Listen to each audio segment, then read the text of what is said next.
Good morning. ಎಲ್ಲರಿಗೂ ಶುಭ ದಿನದ ಶುಭಾಶಯಗಳೊಂದಿಗೆ ಉಳ್ಳಾಲ ಟ್ರಸ್ಟ್ ಕಮಿಟಿ, ಉಳ್ಳಾಲ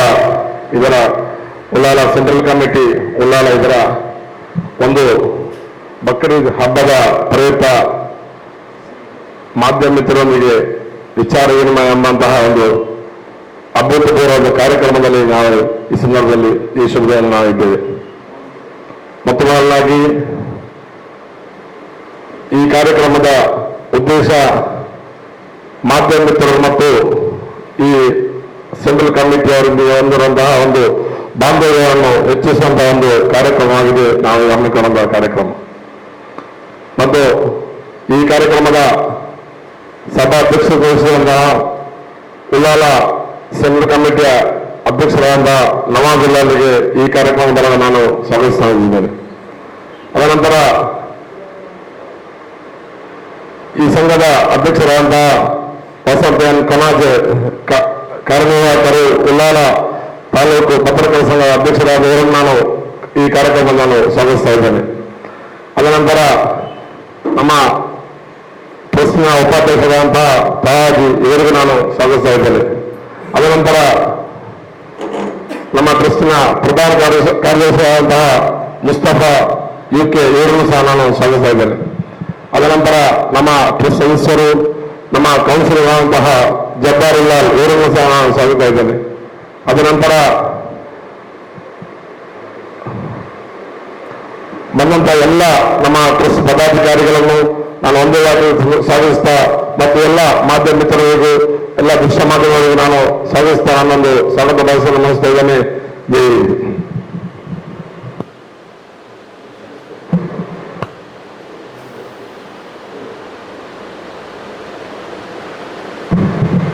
ನಾವು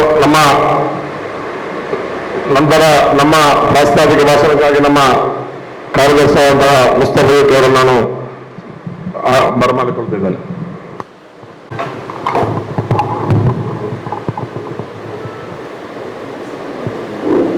Ullal central committee trust Ullal ಇದರ 13 ವರ್ಷ ಏನು ಉಳ್ಳಾಲ ಸೆಂಟ್ರಲ್ ಕಮಿಟಿ ಟ್ರಸ್ಟು ಏನು ಕಾರ್ಯಕ್ರಮ ಮಾಡ್ತಿದೆ, ಯಾವುದಕ್ಕೋಸ್ಕರ ಈ ಸಂಸ್ಥೆ ಹುಟ್ಟು ಹಾಕಿದ್ದೇವೆ ಮತ್ತು ಹೀಗೆ ನಡೆಯುತ್ತಿದೆ, ಮತ್ತು ಪ್ರಸಕ್ತ ವರ್ಷದಲ್ಲಿ ಏನೆಲ್ಲ ಕಾರ್ಯಕ್ರಮ ಮಾಡಿದ್ದೇವೆ, ಇನ್ನು ಮುಂದಕ್ಕೆ ಫ್ಯೂಚರಲ್ಲಿ ಏನು ಮಾಡಬೇಕು, ಇದರ ಬಗ್ಗೆ ಸವಿರವಾಗಿ ಚಿಕ್ಕ ಒಂದು ಕಿರುಪರಿಚಯ ನಾನು ಮಾಧ್ಯಮ ಮಿತ್ರರ ಹೊತ್ತಿಗೆ ಶೇರ್ ಮಾಡಿ ಹೇಳಿದ್ದೇನೆ. ಅಂದರೆ ನಮ್ಗೆ ಗೊತ್ತಿರುವ ಹಾಗೆ ಉಳ್ಳಾಲ ಒಂದು ಬಹಳ ಅದ್ಭುತವಾದಂಥ ಒಂದು ಮುಂಚಿನಿಂದಲೂ ಸಾಮರಸ್ಯ, ಸೌಹಾರ್ದತೆ ಮತ್ತು ವಿದ್ಯಾಭ್ಯಾಸ, ಧಾರ್ಮಿಕತೆ ಎಲ್ಲ ಕ್ಷೇತ್ರದಲ್ಲೂ ಕೂಡ ಉಳ್ಳಾಲ ಬಹಳ ಹೆಸರುವಾಸಿದಂಥ ಉಂಟು. ಸೊ ಭಾರತದ ಭೂಪಟದ ಐತಿಹಾಸಿಕವಾಗಿ ಅಂತ ಗುರುತಿಸಲ್ಪಟ್ಟಂಥ ಒಂದು ಊರಾಗಿದೆ. ಅದೇ ಥರ ಹಜರತ್ ಸೈಯದ್ ಮೊಹಮ್ಮದ್ ಶರೀಫ್ ಮದನಿ ದರ್ಗಾ ಮತ್ತು ಅದೇ ಥರ ಸೋಮನಾಥ ದೇವಸ್ಥಾನ ನಮ್ಮ ಪೂರ್ವ ರೀತಿಯಲ್ಲಿ ಇರುವಂಥ ಸಂಸ್ಥೆ ಬಗ್ಗೆ ಚರ್ಚೆ ಆಗಲಿ. ಅಂದರೆ ಉಳ್ಳಾಲ ಎಂಬುದು ಬಹಳ ಸಾಮರಸ್ಯಕ್ಕೆ ಹೆಸರುವಾಸಿಯಾಗಿದೆ. ಬಟ್ ಎಲ್ಲೋ ಒಂದು ರಾಜಕೀಯವಾಗಿಯೂ ಅಥವಾ ನಮ್ಮ ಏನಂತೇವೆ ನಾಯಕರ ಕೊರತೆಯಿಂದಲೂ ಅಥವಾ ನಮ್ಮ ವಿಚಾರ ವಿನಿಮಯದಿಂದ ಕ್ಷೀಣತೆಯಿಂದಲೂ ಏನೋ ಅಲ್ಪ ಸ್ವಲ್ಪ ಸಮಸ್ಯೆಗಳು ಉದ್ಭವ ಆಗುವಂತ ಕಂಡು ಬರ್ತಿದೆ. ಸೊ ಇದನ್ನೆಲ್ಲವನ್ನು ಅರ್ಥ ಮಾಡಿಕೊಂಡು ಸಾಮಾಜಿಕವಾಗಿ ನ್ಯಾಯ ಮತ್ತು ಅಕ್ಷರತೆ ಅಥವಾ ವಿದ್ಯಾಭ್ಯಾಸ, ಸಾಮಾಜಿಕ ಕಲ್ಯಾಣ, ಆರೋಗ್ಯಕ್ಕೆ ಸಂಬಂಧಪಟ್ಟದ್ದು ಇದನ್ನೆಲ್ಲ ಒಂದು ಕ್ರೋಢೀಕರಿಸಿ ಈ ಸಂಸ್ಥೆಯನ್ನು ಒಂದು ರೀತಿಯಲ್ಲಿ ಒಳ್ಳೆಯ ಉತ್ತಮ ರೀತಿಯಲ್ಲಿ ಒಂದು ಸಂಸ್ಥೆಯನ್ನು ಉಟ್ಕೊಂಡು ಮುಂದೆ ಹೋಗ್ಬೇಕಂತ ಒಂದೇ ಒಂದು ಉದ್ದೇಶದಿಂದ ಹಲವಾರು ಹಿರಿಯರ, ಸಮಾನ ಮನಸ್ಕರ ಮತ್ತು ಬಹಳಷ್ಟು ವಿದ್ಯಾವಂತರು ಮತ್ತು ಘಟಾನುಘಟಿಗಳ ಒಂದು ತಂಡವಾಗಿ ಅವತ್ತು 14/4/2012 ನಮ್ಮ ಈ ರಾಜ್ಯದ ಅಲ್ಪಸಂಖ್ಯಾತ ಇಲಾಖೆಯ ಕಾರ್ಯದರ್ಶಿಯಾದಂತಹ ಜಮೀರ್ IS ಅವರಿಂದ ಅವರ ಮುಖಸ್ಥಿತಿ ಮತ್ತು ಅವರ ಉಪಸ್ಥಿತಿ, ಅದೇ ಥರ ಸಚಿವರಾದಂತಹ ಮಸೂದ್ರವರು ಮತ್ತು ನಮ್ಮ ಸನ್ಮಾನ್ಯ ಈ ಕ್ಷೇತ್ರದ ಶಾಸಕರು UT ಖಾದರ್ ಅವರ ಸಮ್ಮುಖದಲ್ಲಿ, ಅದೇ ಅಷ್ಟು ಘಟಾನುಘಟಿಗಳ ಸಮ್ಮುಖದಲ್ಲಿ ಈ ಸಂಸ್ಥೆ ಹುಟ್ಟಿಕೊಂಡಿತು. ಸೊ ಆವತ್ತು ಹುಟ್ಟಿಕೊಂಡ ಸಂಸ್ಥೆ ಬಹಳಷ್ಟು ವಿದ್ಯಾವಂತರಿದ್ದರು, ಬಹಳಷ್ಟು ಅಗಭವಾದಂಥ ಜ್ಞಾನದ ಭಂಡಾರವನ್ನು ತೆಗೆದುಕೊಂಡವರು ನಮ್ಮ ಸಂಸ್ಥೆಯಲ್ಲಿ ಕಾರ್ಯನಿರ್ವಹಿಸಿದ್ದಾರೆ. ಸೊ ಏನು ದುರ್ವಿಧಿ ಗೊತ್ತಿಲ್ಲ, ಕೆಲವೊಂದು ಮಂದಿ ಇವತ್ತು ನಮ್ಮ ಈ ಸಂಸ್ಥೆಯಿಂದ ವಿದಾಯ ಹೇಳಿದ್ದಾರೆ, ಈ ಲೋಕದಲ್ಲಿ ಇಲ್ಲ.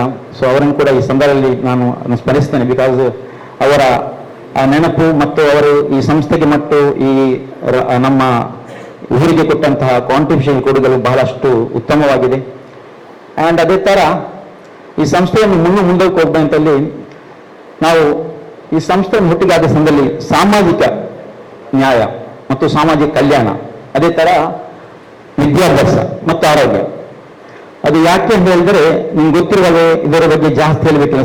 ಅಂದರೆ ಮಾಧ್ಯಮಿತರವರಿಗೆ ನೀವು ತಿಳ್ಕೊಂಡ್ರೆ ನಿಮ್ಗೆ ಗೊತ್ತಿರುವಂಥ ವಿಚಾರಗಳು, ಯಾವುದೇ ರಾಷ್ಟ್ರದಲ್ಲಿ ಬೆಳೆಯಬೇಕಾದ್ರೆ ಆ ರಾಷ್ಟ್ರ ಶಿಕ್ಷಣ ಮತ್ತು ಆರೋಗ್ಯ ಒತ್ತಡ ಕೊಟ್ಟಿದೆ. ಮತ್ತೆ ಸಾಮಾಜಿಕ ಕಲೆಯಿಂದ ಎಂಬುದು ನಮ್ಮ ಪರಸ್ಪರ ವಿನಿಮಯ ಮಾಡಬೇಕಂತ ಬರುತ್ತೆ. ಸೊ ಅದಕ್ಕೋಸ್ಕರ ಈ 3 ವಿಷಯವನ್ನು ಫೋಕಸ್ ಮಾಡಿಕೊಂಡು ಈ ಏನು ನಮ್ಮ ಸಂಸ್ಥೆ ಮುಂದುವರಿಸ್ತಿದೆ. ಈ ಥರ ಮಾಡೋದ್ರಿಂದ ಪ್ರಥಮವಾಗಿ ನಾವು ಉಳ್ಳಾಲದಲ್ಲಿ ಸಾಮಾಜಿಕ ಕಲ್ಯಾಣದ ಆಸೆಯಿಟ್ಟು ಬಹಳಷ್ಟು ಮಂದಿಗೆ, ಅಂದರೆ ಸಾಮಾಜಿಕವಾಗಿ ಏನಾದರೂ ಆಚರಿಸಲಾದ ದೇಶದ ಇಂಥ ವಾತಾವರಣ ಸೃಷ್ಟಿಯಾಗಿ ನೀಡಲಾಗಿದೆ ಸರ್ಕಾರದ ಅಧೀನದ ಸಂಸ್ಥೆಗಳ ಜೊತೆಗೆ ವಿಚಾರಣೆ ಮಾಡಿಕೊಂಡು ಬಂದು, ಅಲ್ಲವಾ ನಮ್ಮ ರಕ್ಷಣಾ ಇಲಾಖೆ ಅಲ್ಲ ಪೊಲೀಸ್ ಡಿಪಾರ್ಟ್ಮೆಂಟ್ ವಿಚಾರ ಮಾಡಿಕೊಂಡು ಸೌಹಾರ್ದತೆಯನ್ನು ಬೆಳೆಸಬೇಕು. ಆ ಥರ ಜನರನ್ನು ಒಟ್ಟುಗೂಡಿಸಿ ಮುಂದಕ್ಕೆ ಹೊಂದಿರುವಂಥ ಸೌಹಾರ್ದತೆಯನ್ನು ಬೆಳೆಸುವಂಥ ನಿರಂತರವಾಗಿ ಕಾರ್ಯಕ್ರಮ ಮಾಡ್ತಾ ಬಂದಿದೆ. ಅದೇ ಥರ ನಾವು ಹೇಳೋದಾದರೆ ವಿದ್ಯಾಭ್ಯಾಸ ಸಂಬಂಧಪಟ್ಟು ಹಲವಾರು ವಿದ್ಯಾರ್ಥಿಗಳಿಗೆ ನಿಮ್ಗೆ ಗೊತ್ತಿರುವಂಥದ್ದು, ಇವತ್ತು ವಿದ್ಯಾಭ್ಯಾಸ ಒಂದು ಏನು ಹೇಳುವಂಥದ್ದು ಬಿಸ್ನೆಸ್ ಆಗಿ ಬಿಟ್ಟುವಂಥ ಒಂದು ಸಂದರ್ಭ ನೀವು ನೆನೆಸಿರ್ಬೋದು. ಅಂದರೆ ಒಂದು ಕಾಲದಲ್ಲಿ ನಿಮ್ಗೆ ಗೊತ್ತಿರೋ ಇವತ್ತು ಜಾಸ್ತಿಯಾಗಿ ಅವರು ದುಡಿಯುವ ವ್ಯಕ್ತಿಗಳಲ್ಲಿ ಹೆಚ್ಚಾಗಿ ವಿದ್ಯಾಭ್ಯಾಸ ವಹಿಸ್ತಾರೆ. ಒಬ್ಬ ತಂದೆ ತಾಯಿಗಳು ಇಬ್ಬರು ಕೂಡ ಕೆಲಸ ಮಾಡಿಕೊಂಡು ಮಕ್ಕಳ ವಿದ್ಯಾಭ್ಯಾಸಕ್ಕೆ ಬೇಕಾದ ಪೂರೈಕೆಯನ್ನು ಮಾಡಲಿಕ್ಕೆ ಅಸಾಧ್ಯವಾದಂಥ ಒಂದು ಸಂದರ್ಭ ಆಗಿದೆ. ಇಂಥ ಸಂದರ್ಭದಲ್ಲಿ ಅಂಥ ಆ ಬಡತನ ಮತ್ತು ಬಹಳ ಬಡತನ ರೇಖೆಗಿಂತ ಕಡಿಮೆ ಇರುವ ವ್ಯಕ್ತಿಗಳನ್ನು ಗುರುತಿಸಿ ಅಂಥ ವಿದ್ಯಾರ್ಥಿಗಳಿಗೆ ಸಹಾಯದಾನ ಮಾಡುವುದು, ಅವರಿಗೆ ಬೇಕಾದಂಥ ಏನು ಪುಸ್ತಕಗಳಿವೆ ಅಥವಾ ಸಮವಸ್ತ್ರ ಆಗಲಿ, ಅದೇ ಥರ ಅವರ ಮುಂದಿನ ಏನು ಬೇಕು ಅವರ ವಿದ್ಯಾಭ್ಯಾಸಕ್ಕೋಸ್ಕರ ಇದಕ್ಕೆ ಸಹಕಾರ ಮಾಡುವಂಥ ಕಾರ್ಯಕ್ರಮಗಳು ನಿರಂತರವಾಗಿ ಮಾಡಿ ಬರ್ತಾ ಇದೆ. ಮತ್ತೆ ಸಾಕಾಗಲಿಲ್ಲ, ಕೇವಲ ಪುಸ್ತಕ ಮತ್ತು ಸಮವಸ್ತ್ರಕ್ಕೆ ಮಾತ್ರ ಅಲ್ಲ, ಎಕ್ಸಾಮ್ ಅಥವಾ ಪರೀಕ್ಷೆಯಲ್ಲಿ ಯಾವ ಥರ ಅವರು ಅದನ್ನು ಹ್ಯಾಂಡಲ್ ಮಾಡಬಹುದು ಅಂತ ಹೇಳಿ ಬಹಳಷ್ಟು ಕಾರ್ಯಕ್ರಮದಲ್ಲಿ ಬಹಳಷ್ಟು ದೊಡ್ಡದಾದ how to get easy score of SSLC. ಅಂದರೆ SSLC ಪ್ರೌಢಶಿಕ್ಷಣ ಏನು ಪ್ರಶ್ನೆ ಪತ್ರಿಕೆ ಸಮಿತಿ ಸದಸ್ಯರ ಅವರ ತಂಡವನ್ನು ಕರೆಸಿ ಅವರ ಮೂಲಕ ಮಕ್ಕಳಿಗೆ ಬಹಳ ಸುಲಭವಾದ ರೀತಿಯಲ್ಲಿ ಯಾವ ರೀತಿ ಅಂಕವನ್ನು ಪಡೆದುಕೊಳ್ಳಬಹುದು ಅಂತ ದೊಡ್ಡದಾದ ಒಂದು ಕಾರ್ಯಕ್ರಮ ನಾವು ಮಾಡಿದ್ದೇವೆ. ಇದರಿಂದ ನಮ್ಮ ಜಿಲ್ಲಾ ಶಿಕ್ಷಣ ವತಿಯಿಂದ ಕೂಡ ನಾವು ನಮಗೆ ಫೆಲಿಸಿಟೇಷನ್ ಸನ್ಮಾನ ಕೂಡ ಮಾಡಿದ್ದೇವೆ ನಮ್ಮ ಸಂಸ್ಥೆಗೆ. ಆ್ಯಂಡ್ ಆ ಥರದ್ದು ಕಾರ್ಯಕ್ರಮ ಕೂಡ ಮಾಡ್ತಾ ಇದ್ದೇವೆ. ಅದೇ ಥರ ಬಂದ್ಬಿಟ್ಟು ಆರೋಗ್ಯಕ್ಕೆ ನಮ್ಮದು ನಿರಂತರವಾಗಿ ಎಲ್ಲ ವರ್ಷಗಳಲ್ಲಿ ಕೂಡ ರಕ್ತದಾನ ಶಿಬಿರ, ಮೆಡಿಕಲ್ ಕ್ಯಾಂಪ್ಗಳು, ಕಣ್ಣಿನ ತಪಾಸಣೆ ಶಿಬಿರ, ದಂತ ಚಿಕಿತ್ಸೆ ಶಿಬಿರ, ಮತ್ತು ಅರ್ಹ ಅವರಿಗೆ ಬೇಕಾದಂಥ ಕೆಲವೊಂದು ಆಸ್ಪತ್ರೆಗಳು, ಅದರಲ್ಲಿ ಕೆಲವು ಪ್ರಮುಖವಾಗಿ ಈಗ ಕಣಚೂರು ಆಸ್ಪತ್ರೆ ಕೂಡ ನಮ್ಮ ಸಹಯೋಗದಲ್ಲಿದೆ. ಅವರಿಗೆ ನಾವು ಹೆಲ್ತ್ ಕಾರ್ಡ್ ನಮ್ಮ ಟೈಪ್ ಮಾಡಿದ್ದೇವೆ. ಅವರಿಗೂ ಕೂಡ ನಿರಂತರವಾಗಿ ಬಹಳ ಬಡವರು, ನಿಮ್ಗೆ ಗೊತ್ತಿದೆ, ಇವತ್ತು ಕೂಡ ಆರೋಗ್ಯ ಸಮಸ್ಯೆ ಬಂದಾಗ ಹೋಗುವಾಗ APL ಕಾರ್ಡಲ್ಲಿ ಹೋಗ್ತಾರೆ, ಬರುವಾಗ ಬಿಲ್ ಕಟ್ ಬರುವಾಗ BPL ಕಾರ್ಡಲ್ಲಿ ಪರಿವರ್ತನೆ ಮಾಡುವಂಥ ಒಂದು ಸಂದರ್ಭ. ಸೊ ಇದನ್ನು ಅರ್ಥಕೊಂಡು ಇದಕ್ಕೆ ಕೂಡ ಬೇಕಾದ ವ್ಯವಸ್ಥೆಗಳನ್ನು ನಿರಂತರವಾಗಿ ನಾವು ಮಾಡ್ತೇವೆ. ಹಲವಾರು ವೈದ್ಯಕೀಯ ಸಂಸ್ಥೆಗಳ ಸಂಪರ್ಕ ಇಟ್ಕೊಂಡು ಅದು ಕೂಡ ನಮ್ಮ ಸಹಯೋಗದಲ್ಲಿ ಕೆಲವೊಂದು ಕೆಲಸಗಳನ್ನು ಮಾಡ್ತೇವೆ. ಸೊ ಈ ಥರ ನಿರಂತರವಾಗಿ ಅದೇ ಥರ ರಮಜಾನಲ್ಲಿ ನಾವು ಇಷ್ಟು ಹೊತ್ತಿಗೆ 2500 ಕ್ವಿಂಟಲ್ಗಳು ಫ್ಯಾಮಿಲಿಗೆ ನಾವು ಏನು ಅಕ್ಕಿ ವಿತರಣಾ ಕಾರ್ಯಕ್ರಮ ಕೂಡ ಮಾಡ್ತಾ ಬರ್ತಿದ್ದೇವೆ. ಇನ್ನು ಮುಂದಕ್ಕೆ ಇನ್ನೂ ಕೂಡ ದೊಡ್ಡ ಯೋಜನೆ ನಮ್ಮಲ್ಲಿ ಬಾಕಿದೆ. ಸೊ ಈ ಯೋಜನೆ ಮಾಡಬೇಕಾದ್ರೆ ಆಕ್ಚುಲ್ ಆಗಿ ನಮಗೆ ಪತ್ರಕರ್ತರು ಅಥವಾ ಮಾಧ್ಯಮ ವರ್ಗದವರು ಬಹಳ ಮುಖ್ಯ. ಯಾಕಂದ್ರೆ ಈ ಸಮಾಜವನ್ನು ಉತ್ತಮ ಮಟ್ಟಕ್ಕೆ ಕೊಂಡೋಗ್ಲಿಕ್ಕೂ ಅವರಿಂದ ಸಾಧ್ಯ. ಅವರನ್ನು ಈ ಲೋಕದಲ್ಲಿ ಅಂದ್ರೆ ಆ ಸಾಮಾಜಿಕರನ್ನ ವಿಧ ಹೇಳಲಿಕ್ಕೂ ಸಾಧ್ಯ ಅಂತ ನನ್ನ ಮಟ್ಟಿಗೆ ನಾನು ತಿಳ್ಕೊಂಡವನು. ಆದ ಕಾರಣ ಎಲ್ಲ ಪತ್ರಕರ್ತರು ಕೂಡ ಎಲ್ಲ ವಿಷಯದಲ್ಲಿ ಸಹಕಾರ ಕೊಡ್ತಾರೆ. ಇನ್ನು ಮುಂದೆ ಕೂಡ ಸಹಕಾರ ಕೊಡಬೇಕು, ಈ ವಿಚಾರ ವಿನಿಮಯ ಮಾಡಬೇಕು ಅಂತ ಹೇಳಿ ನಾವು ಇವತ್ತೊಂದು ಈ ಕಾರ್ಯಕ್ರಮವನ್ನು ಹಮ್ಮಿಕೊಂಡಿದೆ. ನಿಮ್ಮ ಜೊತೆ ಸೇರಿರುವಂಥದ್ದು ವಿಚಾರ ವಿನಿಮಯ ಮಾಡಬೇಕು. ಇದು ಯಾವುದೊಂದು ಪ್ರೆಸ್ಕಲ್ಲ, ಬದಲಾಗಿ ನಾವು ನಿಮ್ಮ ವಿಚಾರ ಮಾಡಿಕೊಂಡು ಇಲ್ಲಿ ಡಿಸ್ಕಸ್ ಮಾಡಿದ್ವಿ. ಅದು ಹೆಲ್ದಿ ಡಿಸ್ಕಸ್ ಆಗಬೇಕು. ಈ ಸಮಾಜದಲ್ಲಿ ಘಾತುಕಶಿಗಳನ್ನು ಕಂಪ್ಲೀಟ್ ಆಗಿ ಇಲ್ಲದಂತೆ ಸಮಾಜದಲ್ಲಿ ಮುಖ್ಯವಾಹಿನಿಗೆ ತರುವಂತಹ ಕೆಲಸಗಳು ನಮ್ಮಿಂದ ನಾವು ನಿರಂತರವಾಗಿ ಸಂಪರ್ಕದಲ್ಲಿ ಇರುವಂಥದ್ದು. ಸೊ ಮುಂದಿನ ಯೋಜನೆ ಆಗಿದೆ ನಮಗೆ ಆಕ್ಚುಲ್ ಆಗಿ ಇನ್ನೂ ಜಾಸ್ತಿ ಮಾಡಬೇಕು. ಅದರಲ್ಲಿ ಮುಂದಿನ ಅಂದರೆ ಯಾವೆಲ್ಲ ವಿದ್ಯಾರ್ಥಿಗಳು ಇವತ್ತು IAS, KS ಇಂಥ ಏನು APS ಏನು ಎಕ್ಸಾಮ್ ಕೂತ್ಕೊಳ್ಳಿ ಅವರಿಗೆ ಆಕ್ಚುಲಿ ಒಂದು ಕೋಚಿಂಗ್ ಕೊಡುವಂತ ಧ್ಯೇಯವನ್ನು ಕೂಡ ನಾವು ಇಟ್ಕೊಂಡಿದ್ದೇವೆ. ಮುಂದಿನ ವರ್ಷದಲ್ಲಿ ಅದು ಕೂಡ ಮಾಡುವಂತ ದೊಡ್ಡ ಅದಕ್ಕೆ ನಿಮ್ಮ ಸಹಕಾರ ಮತ್ತು ಸಮಾಜದ ಬಹಳ ಉದಾರಿಗಳದು ಮತ್ತೆ ಇನ್ನಿತರ ಸಮಾನ ಮನಸ್ಕರು ಈ ರಾಜ್ಯವನ್ನು ಅಥವಾ ಈ ದೇಶವನ್ನು ಯಾವ ರೀತಿ ಕೊಂಡೊಯ್ಬೇಕೆಂಬ ಒಂದು ಉತ್ತಮವಾದ ಇರುವಂತಹ ಸಮಾನ ಮನಸ್ಕರ ತಂಡವನ್ನು ಇಟ್ಕೊಂಡು ಈ ರೀತಿ ಮಾಡಬೇಕು ಅಂತ ಆಲೋಚನೆ ನಿಮ್ಮ ಸಹಕಾರ ಮತ್ತೆ. ಅದೇ ತರ ಆರೋಗ್ಯದಲ್ಲಿ ಪ್ರತಿಯೊಂದು ಕ್ಷಣದಲ್ಲಿ ಕೂಡ ಆರೋಗ್ಯದ ಬಗ್ಗೆ ಜಾಸ್ತಿ ಕೊಡಬೇಕು. ಯಾಕಂದ್ರೆ ರಕ್ತದಾನ ಎಂಬುದು ನಿಮ್ಗೆ ಗೊತ್ತಿರುವಂತೆ ಇವತ್ತು ಬಹಳಷ್ಟು ಆಕ್ಸಿಡೆಂಟ್ಗಳು ಅವಘಾತಗಳಿಗೆ ಬೇರೆ ಬೇರೆ ವಿಷಯಗಳು ನಡೀತಿದೆ. ಬಟ್ ರಕ್ತದ ಕೊರತೆ ಇದೆ. ಅಂಡ್ ರಕ್ತದಾನ ಬಹಳ ದೊಡ್ಡ ದಾನ ಅಂತ ಹೇಳ್ತಾರೆ. ವಿದ್ಯಾದಾನ ಕೂಡ ಅತ್ಯಂತ ಸರ್ವೋಪದಾನ ಅಂತ ಹೇಳ್ತೇವೆ. ಸೊ ಇದನ್ನೆಲ್ಲವನ್ನು ಒಂದು ಕ್ರೋಢೀಕರಿಸಿ ಮುಂದಕ್ಕೆ ಹೋಗ್ಬೇಕಾದ್ರೆ ನಾವು ನಮ್ಮ ಟ್ರಸ್ಟ್ ಅಲ್ಲಿ ಬಹಳ ಒಂದು ಚರ್ಚಾ ವಿಷಯ ಆದಂದ್ರೆ ನಾವು ಮಾಧ್ಯಮ ಮತ್ತು ನಮ್ಮನ್ನು ಬಹಳ ಹತ್ತಿರದಲ್ಲಿ ಸಂಪರ್ಕದ ಆ ಕಮ್ಯುನಿಕೇಶನ್ ಗ್ಯಾಪ್ ಅನ್ನು ಬಳಸಬಾರದು, ಒಟ್ಟೊಟ್ಟಿಗೆ ಇರಬೇಕು ಅಂತ ವಿಚಾರ ಮಾಡಿಕೊಂಡು ಇವತ್ತು ನಿಮ್ಮ ಜೊತೆ ನಾವು ಈ ವಿಷಯವನ್ನು ಶೇರ್ ಮಾಡಲಿಕ್ಕೆ ಬಂದಿದ್ದೇವೆ. ಆದ ಕಾರಣ ಪ್ರತಿಯೊಬ್ಬರು ಮುಂದಿನ ನಮ್ಗೇನೆಲ್ಲ ದೇಶಗಳಿವೆ ನಿಮ್ಮ ಸಹಕಾರ ಕೊಡಬೇಕು. ಸಮಾಜದಲ್ಲಿ ಶಾಂತಿಯನ್ನು ಕೆಡಳುವ ಜೊತೆ ನಾವು ಸರ್ಕಾರದ ಜೊತೆಗೆ ಮತ್ತು ಸಂಬಂಧಪಟ್ಟ ಅಧಿಕಾರಿಗಳು ಮಾಧ್ಯಮದ ಮಿತ್ರರ ಜೊತೆಗೆ ಸೇರಿಕೊಂಡು ಆ ಕೆಲಸಗಳನ್ನು ನಾವು ಮತ್ತೆ ಮಾಡಬೇಕಂತ ವಿಚಾರವನ್ನು ಮಾಡುವಂತ ಈ ಕಾರ್ಯಕ್ರಮಕ್ಕೆ ನಾವು ಬಂದೆ. ಸೊ ಅದಕ್ಕೆ ನಾನು ಸಂಕ್ಷಿಪ್ತವಾಗಿ, ಯಾಕಂದ್ರೆ ಬಹಳಷ್ಟು ಮಂದಿ ಮಾತಾಡ್ಲಿಕ್ಕಿದ್ದಾರೆ, ನಿಮ್ಮಲ್ಲಿ ಕೂಡ ವಿಚಾರವನ್ನು ಬಹಳಷ್ಟು ನಾವು ಇಲ್ಲಿ ಹೇಳಲಿಕ್ಕೆ ಬಂದಲ್ಲ. ಅಂದ್ರೆ ಆಸ್ಕರ್ ಇಸ್ ದ ಬೆಟರ್ ದಂತ ಎಲ್ಲರ ಅಂತ ಹೇಳ್ತಾರೆ.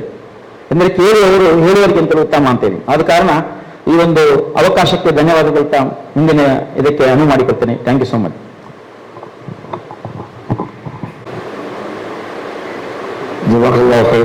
ನಂತರ ನಮ್ಮ ಇವತ್ತಿನ ವಿಚಾರ ವಿನಿಮಯ ಬಕ್ರೀದ್ ಹಬ್ಬದ ಒಂದೆರಡು ಮಾತುಗಳನ್ನು ನಾವು ಮುಸ್ತಫಾ ಫಾರೂಕ್ KH ಅವರೊಂದು ಮಾತಾಡಬೇಕು ನಮ್ಮಲ್ಲಿ ಕೇಳ್ಕೊಳ್ತಿದ್ದೇನೆ. ಎಲ್ರಿಗೂ ನಮಸ್ತೆ. ಇಲ್ಲಿ ಸೇರಿದಂಥ ಉದ್ದೇಶ ಏನು ಅಂತ ಹೇಳಿದರೆ, ನಾವೊಂದು ಬಕ್ರೀದ್ ಹಬ್ಬದ ವಿಚಾರ ವಿನಿಮಯ ಮತ್ತು ನಮ್ಮ ಸಂಸ್ಥೆಯ ದೇಶಗಳನ್ನು ಪರಿಚಯಿಸುವಂಥ ಈ ಒಂದು ಮುಖ್ಯ ಒಂದು ಕಾರ್ಯಕ್ರಮದಲ್ಲಿ ನಾವಿದ್ದೇವೆ. ಮುಖ್ಯವಾಗಿ ಇವತ್ತು ತ್ಯಾಗ ಬಲಿದಾನದ ಹಬ್ಬ ಮೊನ್ನೆ ತಾನೇ ಮುಗಿದಿದೆ. ಆದರೆ ನಮ್ಮ ಬಂಧು ಮಿತ್ರಾದಿಗಳೊಂದಿಗೆ ಸೇರಿ, ಅದರಲ್ಲೂ ಪ್ರತ್ಯೇಕವಾಗಿ ಮಾಧ್ಯಮದ ಮಿತ್ರರೊಂದಿಗೆ ಸೇರಿ ಒಂದು ಹಬ್ಬವನ್ನು ಆಚರಿಸುವಂಥ ಈ ಸಂದರ್ಭದಲ್ಲಿ ನಾವಿಲ್ಲಿ ಸೇರುವಂಥ ಉದ್ದೇಶ. ಹಾಗೆ ಪರಸ್ಪರ ವಿಚಾರ ವಿನಿಮಯ ಮಾಡಿಕೊಂಡು ನಮ್ಮಲ್ಲಿರುವಂಥ ತೊಡಕುಗಳೇನಿದೆಯೋ ಅದನ್ನು ಪರಿಹರಿಸಿಕೊಂಡು ಮುಂದೆ ಈ ಸಂಸ್ಥೆಯ ಏಳಿಗೆಗಾಗಿ ನಿಮ್ಮ ಸಹಕಾರವನ್ನು ಬಯಸುತ್ತಾ ಈ ಒಂದು ವಿಚಾರ ವಿನಿಮಯವನ್ನು ನಾವು ಪರಸ್ಪರ ಸಹಕಾರದೊಂದಿಗೆ ಮುಗಿಸುವಂಥ ಈ ಸಂದರ್ಭದಲ್ಲಿ ಹೇಳಿಕೊಂಡು ಹೆಚ್ಚೇನು ಮಾತಾಡುವುದಿಲ್ಲ. ಬಕ್ರೀದ್ ಹಬ್ಬ ಪ್ರತ್ಯೇಕವಾಗಿ ತ್ಯಾಗ ಮತ್ತು ಬಲಿದಾನ, ಇದು ಬಹಳ ಸಹನೆಯ ಒಂದು ಕಾರ್ಯಕ್ರಮ. ಆದರೆ ಪ್ರಸಕ್ತ ಸನ್ನಿವೇಶದಲ್ಲಿ ಏನಾಗಿದೆ ಅಂತ ಹೇಳಿದರೆ, ಕೋಮು ಧ್ರುವೀಕರಣಗೊಂಡು ಈಗ ಹಬ್ಬ ಹರಿದಿನಗಳು ಇವತ್ತು ಒಂದೊಂದು ಸಮುದಾಯಕ್ಕೆ ಮೀಸಲಾಗುವಂಥ ಪರಿಸ್ಥಿತಿ ಬಂದೊದಗಿದೆ. ಅದರ ಮಧ್ಯದಲ್ಲೂ ಕೂಡ ಇಂಥ ಆಶಾದಾಯಕ ಕಾರ್ಯಕ್ರಮಗಳನ್ನು ಹಮ್ಮಿಕೊಂಡು ನಾವು ಪರಸ್ಪರ ಸ್ನೇಹಮಯ ಜೀವನವನ್ನು ಮುನ್ನಡೆಸಲು ಇಂಥ ಹಬ್ಬ ಹರಿದಿನಗಳು ಅಗತ್ಯ ಅಂತ ಮನಗಂಡು ನಮ್ಮ ಸಂಸ್ಥೆ ಈ ಒಂದು ಕಾರ್ಯಕ್ರಮವನ್ನು ಹಮ್ಮಿಕೊಂಡಿದೆ. ಹಾಗೆ ಹಮ್ಮಿಕೊಂಡಂಥ ಕಾರ್ಯಕ್ರಮದಲ್ಲಿ ಪರಸ್ಪರ ವಿಚಾರ ವಿನಿಮಯಗಳು. ಇಲ್ಲಿ ಪ್ರತ್ಯೇಕವಾಗಿ ಪ್ರವಾದಿ ಇಬ್ರಾಹಿಂ ಅಲೈಹಿಸ್ಸಲಾಂರವರ ಆ ಒಂದು ತ್ಯಾಗ, ತನ್ನ ಮಗನನ್ನೇ ಬಲಿ ಅರ್ಪಣೆಗೆಂದು ದೇವರ ಆದೇಶವನ್ನು ಪಾಲಿಸಿಕೊಂಡು ಮಗನನ್ನು ಬಲಿ ಅರ್ಪಿಸಲಿಕ್ಕೆ ಕೊಟ್ಟಾಗ ಆಗ ಆ ಒಂದು ಸಮರ್ಪಣಾ ಮನೋಭಾವನೆಯನ್ನು ಗುರುತಿಸಿ ದೇವರು ಅವರಿಗೆ ಆಡನ್ನು ಕೊಯ್ಯಲಿಕ್ಕೆ ಅವಕಾಶ ಮಾಡಿಕೊಟ್ಟು ಆ ಒಂದು ತ್ಯಾಗದ ಸ್ಮರಣೆಯಾಗಿ ನಾವು ಈ ಒಂದು ಹಬ್ಬವನ್ನು ಆಚರಿಸ್ತಾ ಇದ್ದೇವೆ. ಹೀಗೆ ಇದು ನಿರಂತರವಾಗಿ ಪ್ರವಾದಿಗಳ ಸಂಕಲ ಬಂದು ಕೊನೆಯ ಪ್ರವಾದಿಯಾಗಿರತಕ್ಕಂಥ ಮುಹಮ್ಮದ್ ಮುಸ್ತಫಾ ಸಲ್ಲಲ್ಲಾಹು ಅಲೈಹಿ ವಸಲ್ಲಮರ ಅನುಯಾಯಿಗಳು ಕೂಡ ಅದನ್ನು ನಿರಂತರವಾಗಿ ಆಚರಿಸಿಕೊಂಡು ಬಂದು ಇವತ್ತು ನಾವು ಕೂಡ ಈ ಒಂದು ಹಬ್ಬವನ್ನು ಆಚರಿಸಿದ್ದೇವೆ. ಹಾಗೆ ಹೆಚ್ಚೇನು ಹೇಳಲಿಕ್ಕೆ ಬಯಸುವುದಿಲ್ಲ. ನಾವೆಲ್ಲರೂ ಅನ್ಯೋನ್ಯತೆಯಿಂದ ಇದ್ದು ಈ ಒಂದು ಸಂಸ್ಥೆಯ ಅಭಿವೃದ್ಧಿಗೆ ನಿಮ್ಮ ಸಹಕಾರವನ್ನು ನಿರೀಕ್ಷೆ ಇಟ್ಟು ನಾವು ಇಲ್ಲಿ ಸೇರಿದ್ದೇವೆ. ನಿಮ್ಮೆಲ್ಲರ ಸಹಕಾರವನ್ನು ಪುನರಪಿ ಬಯಸುತ್ತಾ ನನ್ನ ಮಾತಿಗೆ ಕೊನೆಯಲ್ಲಿದ್ದೇನೆ. ಆಖಿರ ದವಾನ ಅನಿಲ್ ಹಮ್ದುಲಿಲ್ಲಾಹಿ ರಬ್ಬಿಲ್ ಆಲಮೀನ್.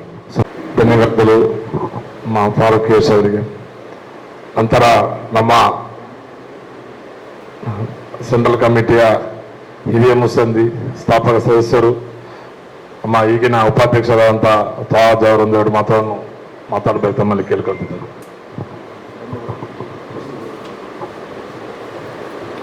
ಸರ್ವ ಮತದಾರರಿಗೆ ಈದ್ ಹಬ್ಬದ ಶುಭಾಶಯಗಳೊಂದಿಗೆ ಇಂದಿನ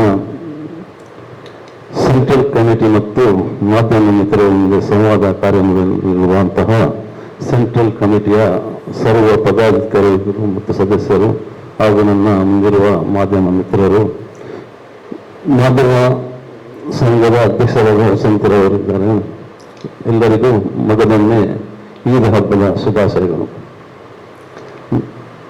ನಮ್ಮ ಕಮಿಟಿಯಲ್ಲಿ ಚರ್ಚೆ ಮಾಡಿದ ಹಾಗೆ ನಾನು ಇವತ್ತು ಈದ್ ಹಬ್ಬದ ವಿಚಾರವಾಗಿ ಮಾತನಾಡಬೇಕಿತ್ತು. ಈಗಾಗಲೇ ನಮ್ಮ ಸಂಸ್ಥೆಯ ಬಗ್ಗೆ ಏನು ಧ್ಯೇಯ ಉದ್ದೇಶವನ್ನು ಇಟ್ಟುಕೊಂಡಿದ್ದೇವೆ ಅಂತ ಹೇಳಿ ನಮ್ಮ ಕಾರ್ಯದರ್ಶಿಯು ಸವಿಸ್ತರವಾಗಿ ನಿಮಗೆಲ್ಲರಿಗೂ ತಿಳಿಸಿದ್ದಾರೆ. ಅದೇ ರೀತಿ ಈ ಹಬ್ಬದ ಬಗ್ಗೆ ಕೂಡ UH ಪಾರ್ಕ್ ರವರು ನಿಂದನೆ. ಅದೇ ರೀತಿ ಹಜರತ್ ಇಬ್ರಾಹಿಂ ನಬಿ ಸಲ್ಲಲ್ಲಾಹು ಅಲೈಹಿ ವಸಲ್ಲಂ ಅವರ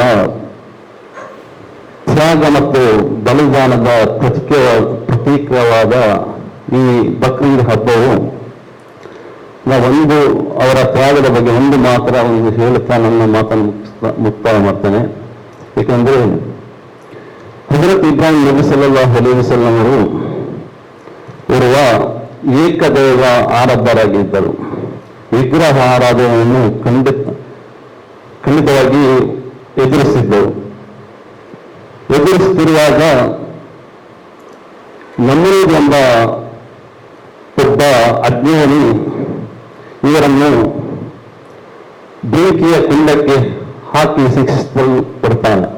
ಆಗ ಅಲ್ಲಾಹನ ಆಜ್ಞೆ, ಬೆಂಕಿಗೆ ಆಜ್ಞೆ ಆಗಿರುತ್ತದೆ, ಬೆಂಕಿಯವರನ್ನು ಸುಡಬಾರದಂತ ಹೇಳಿ. ಅದೇ ರೀತಿ ಮನೆಗೆ ಬಂದಾಗ ಅವರ ತಂದೆಯವರು ಅವರನ್ನು ಹೊರಗಾಕ್ತಾರೆ. ಏಕೆಂದರೆ ಅವರ ತಂದೆಯವರು ವಿಗ್ರಹವನ್ನು ಮಾಡುತ್ತಿದ್ದವರು, ವಿಗ್ರಹಕ್ಕೆ ರೂಪ ಕೊಟ್ಟು ಅದನ್ನು ಪೂಜಿಸುವಂತಹವರು. ಅಲ್ಲಾಹನ ಆಜ್ಞೆಯೊಂದಿಗೆ ಇವರು ಅದನ್ನು ಎದುರಿಸ್ತಿದ್ದರು. ಇಬ್ರಾಹಿಂ ನಬಿ ಸಲ್ಲಲ್ಲಾಹು ಅಲೈಹಿ ವಸಲ್ಲಂ ಎದುರಿಸ್ತಿದ್ದರು. ಹಾಗೆ ಇದನ್ನೆಲ್ಲ ಮನಗಂಡು ತಮ್ಮ ತಂದೆಯ ಮಾತನ್ನು ಎದುರಿಸದೆ ಇವರು ಸ್ಥಳಾಂತರ ಫಲಸ್ತೀನಿಗಳು ಮಿಸ್ರಿ ನಗರಕ್ಕೆ ಹೊರಡುತ್ತಾರೆ. ಅಲ್ಲಿ ಅನೇಕ ಕಾಲ ಇದ್ದುಕೊಂಡು ಅಲ್ಲಿಯ ರಾಜನಿಗೆ ಇವರ ಬಗ್ಗೆ ತಿಳಿದು ನಿಜವಾಗಿ ಇವರು ಅಲ್ಲಾಹನ ಒಬ್ಬ ನಬಿ ಎಂದು ಮನಗಂಡು ತನ್ನ ಮಗಳನ್ನು ಹಾಜರಾ ಬೀಬಿಯನ್ನು ಇವರಿಗೆ ಮದುವೆ ಮಾಡಿಸಿಕೊಟ್ಟುತ್ತಾರೆ. ನಂತರ ಕೆಲವು ಸಮಯ ಅಲ್ಲಿದ್ದುಕೊಂಡು ನಂತರ ಫಲಸ್ತೀನಿಗೆ ಹೊರಟು ಅಲ್ಲಿ ಜೀವಿಸಲಿಕ್ಕೆ ಶುರು ಮಾಡುತ್ತಾರೆ. ವಯಸ್ಸಾಗ್ತಾ ಬಂತು, ಮಕ್ಕಳಾಗಲಿಲ್ಲ. 84ನೇ ವರ್ಷದಲ್ಲಿ ಅಲ್ಲಾಹನ ಅನುಗ್ರಹದೊಂದಿಗೆ ಇಸ್ಮಾಯಿಲ್ ಎಂಬ ಮಗನನ್ನು ದೇವರವರಿಗೆ ಕೊಡ್ತಾನೆ. ಕೇವಲ 7 ದಿನ ಮಾತ್ರ ಮಗುವಿಗೆ ವಯಸ್ಸಾಗ್ತದೆ. ಆಗ ಅಲ್ಲಾಹನೊಂದು ಆರ್ಡರ್ ಬರ್ತದೆ, ನೀವು ಈ ಸ್ಥಳದಿಂದ ಬಿಟ್ಟು ಮಕ್ಕ ನಗರಕ್ಕೆ ಪ್ರಯಾಣ ಬೆಳೆಸಬೇಕಂತೇಳಿ. ಅಲ್ಲಿ ಆ ಸಮಯದಲ್ಲಿ ಮರುಭೂಮಿನ ಹೊರತು ಆ ಮಕ್ಕ ನಗರದಲ್ಲಿ ಬೇರೆ ಏನೂ ಇರಲಿಲ್ಲ. ಅಲ್ಲಿ ತನ್ನ 7 ವಯಸ್ಸಿನ ಮಗ ಮತ್ತು ಹೆಂಡತಿಯನ್ನು ನಿರ್ಭೀತವಾದಂತಹ ಗುಡ್ಡ ಪ್ರದೇಶದಲ್ಲಿ ಅವರನ್ನು ಬಿಡಲಿಕ್ಕೆ ಅಲ್ಲಾಹನ ಆರ್ಡರ್ ಆಯಿತು. ಅಲ್ಲಿ ಅವರು ಇಷ್ಟೊಂದು ವರ್ಷ ದೇವರ ಹತ್ರ ಬೇಡುತ್ತಾ 84ನೇ ವರ್ಷದಲ್ಲಿ ತನಗೆ ಅನುಗ್ರಹಿಸುವಂತಹ ಮಗ ಇಸ್ಮಾಯಿಲ್ ಮತ್ತು ಹಾಜರ ದೇವಿಯನ್ನು ಆ ನಿರ್ಭೀತ ಪ್ರದೇಶದಲ್ಲಿ ಬಿಟ್ಟು ಬರುತ್ತಾರೆ. ನಂತರ ಅಲ್ಲಿಂದ ಅವರಿಗೆ ಅಲ್ಲಾಹನ ಅನುಗ್ರಹ, ಇಲ್ಲಿಂದ ನೀವು ಹೊರಡಬೇಕಂತೇಳಿ. ಆಗ ಅವರು ಜಿಬ್ರೀಲ್ ಎಂಬ ದೇವದೂತರ ಹತ್ರ ಕೇಳ್ತಾರೆ, ಜಿಬ್ರೀಲರೇ, ನಾನು ಇಷ್ಟು ವರ್ಷ ಪ್ರಾರ್ಥಿಸಿಕೊಂಡು ನನಗೆ ದೊರೆತಂತಹ ಮಗ ಇಸ್ಮಾಯಿಲ್ ನಾನು ಹೇಗೆ ಈ ನಿರ್ಭೀಲವಾದ ನೀರಿಲ್ಲ, ಆಹಾರ ಇಲ್ಲ, ಒಂದು ವಸ್ತು ಇಲ್ಲದಂತಹ ಈ ಪ್ರದೇಶದಲ್ಲಿ ತನ್ನ ಮಗ ಮತ್ತು ನನ್ನ ಹೆಂಡತಿಯನ್ನು ಹೇಗೆ ಬಿಟ್ಟು ಬರಲಿ ಅಂತ. ಅದೆಲ್ಲ ಅಲ್ಲಾಹನ ಅನುಗ್ರಹ, ಅದು ಅವನು ನೋಡಿಕೊಳ್ತಾನಂತೆ. ಈ ಮಾತನ್ನು ಹಾಜರ ಬೀಬಿಯೊಂದಿಗೆ ಅವರು ಹೇಳಿದಾಗ ಅಲ್ಲಾಹನ ಆಜ್ಞೆಯಂತೆ ಆಗಲಿ ಅಂತ ಹೇಳಿ ಆ ಹಾಜರ ಬೀಬಿ ಅವರನ್ನು ಬಿಡುಗಡೆ ಮಾಡಲಿಕ್ಕೆ ಅನುಗ್ರಹಿಸ್ತಾರೆ. ನಂತರ ನೀರಿಲ್ಲ ಈ ಮಗು ಹತ್ತು ಕರೆಯುವಾಗ ಈ ಹಾಜರ ಬೀಬಿಯರ ಅಲ್ಲಿಂದ ಇಲ್ಲಿಂದ ಸಾಧಾರಣ ಆ ಗುಡ್ಡ ಪ್ರದೇಶದಲ್ಲಿ 2 ಪರ್ವತ ಇದೆ, ಮರಿಯ ಮತ್ತು ಸಫಾ ಅಂತ ಹೇಳಿ 2 ಪರ್ವತ ಇದೆ. 7 ಸಲ ಆಚೆ ಈಚೆ ಓಡುತ್ತಾರೆ. ಸಾಧಾರಣ 1.5 ಕಿಲೋಮೀಟರ್ ಏನೋ ಇದೆ ಆ ಪರ್ವತದ ಗ್ಯಾಪು. ಅಲ್ಲಿ ಓಡುತ್ತಾ ಇರುವಾಗ ಅದೃಷ್ಟವಶವಾಗಿ ಈ ಮಗುವಿನ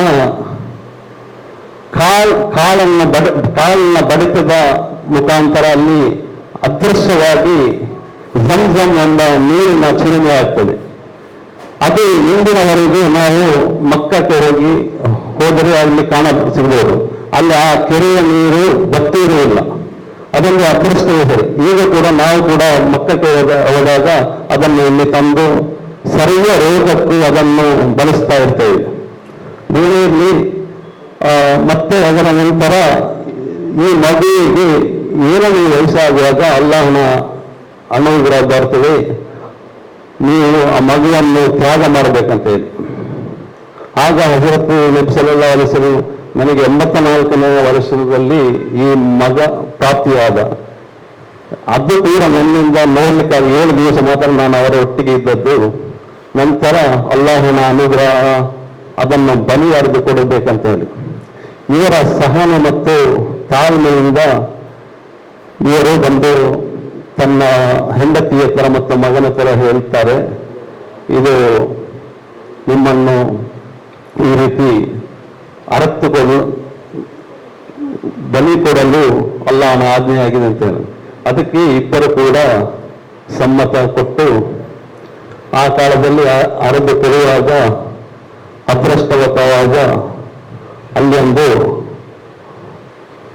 ಆಡನ್ನು ಅಲ್ಲಾಹನು ಇವರ ಕುತ್ತಿಗೆ ಕೊಯ್ಯುವಾಗ ಆ ಸಮಯದಲ್ಲಿ ಆಡನ್ನು ಅರ್ಪಿಸ್ತಾನೆ. ಅಲ್ಲಿ ಈ ಕತ್ತಿಯು ಆಡಿನ ಕುತ್ತಿಗೆಯನ್ನು ಕೊಯ್ಯುತ್ತದೆ. ಅದೇ ನಾವು ಮಾಡುವಂತಹ ಇವತ್ತು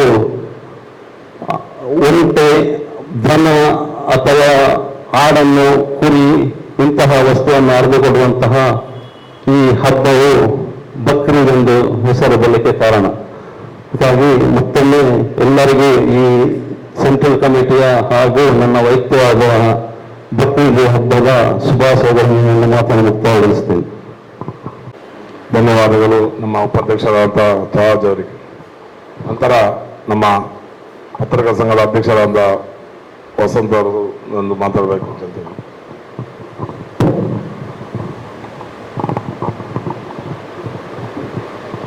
ಎಲ್ಲರಿಗೂ ನಮಸ್ಕಾರ. ಉಳ್ಳಾಲ ಮುಸ್ಲಿಂ ಸೆಂಟ್ರಲ್ ಕಮಿಟಿಯ ಈ ಕಾರ್ಯಕ್ರಮಕ್ಕೆ ನನ್ನನ್ನು ಕರೆಯೋದಕ್ಕೆ, ಸಂವಾದ ಕಾರ್ಯಕ್ರಮ ಮಾಧ್ಯಮದವರೊಂದಿಗೆ ಅಂದರೆ ಮುಸ್ಲಿಂ ಕಮಿಟಿ ಆರಂಭದ ದಿನಗಳಿಂದಲೂ ಮಾಧ್ಯಮದವರೊಂದಿಗೆ ಉತ್ತಮ ಸಂಪರ್ಕ ಇತ್ತು.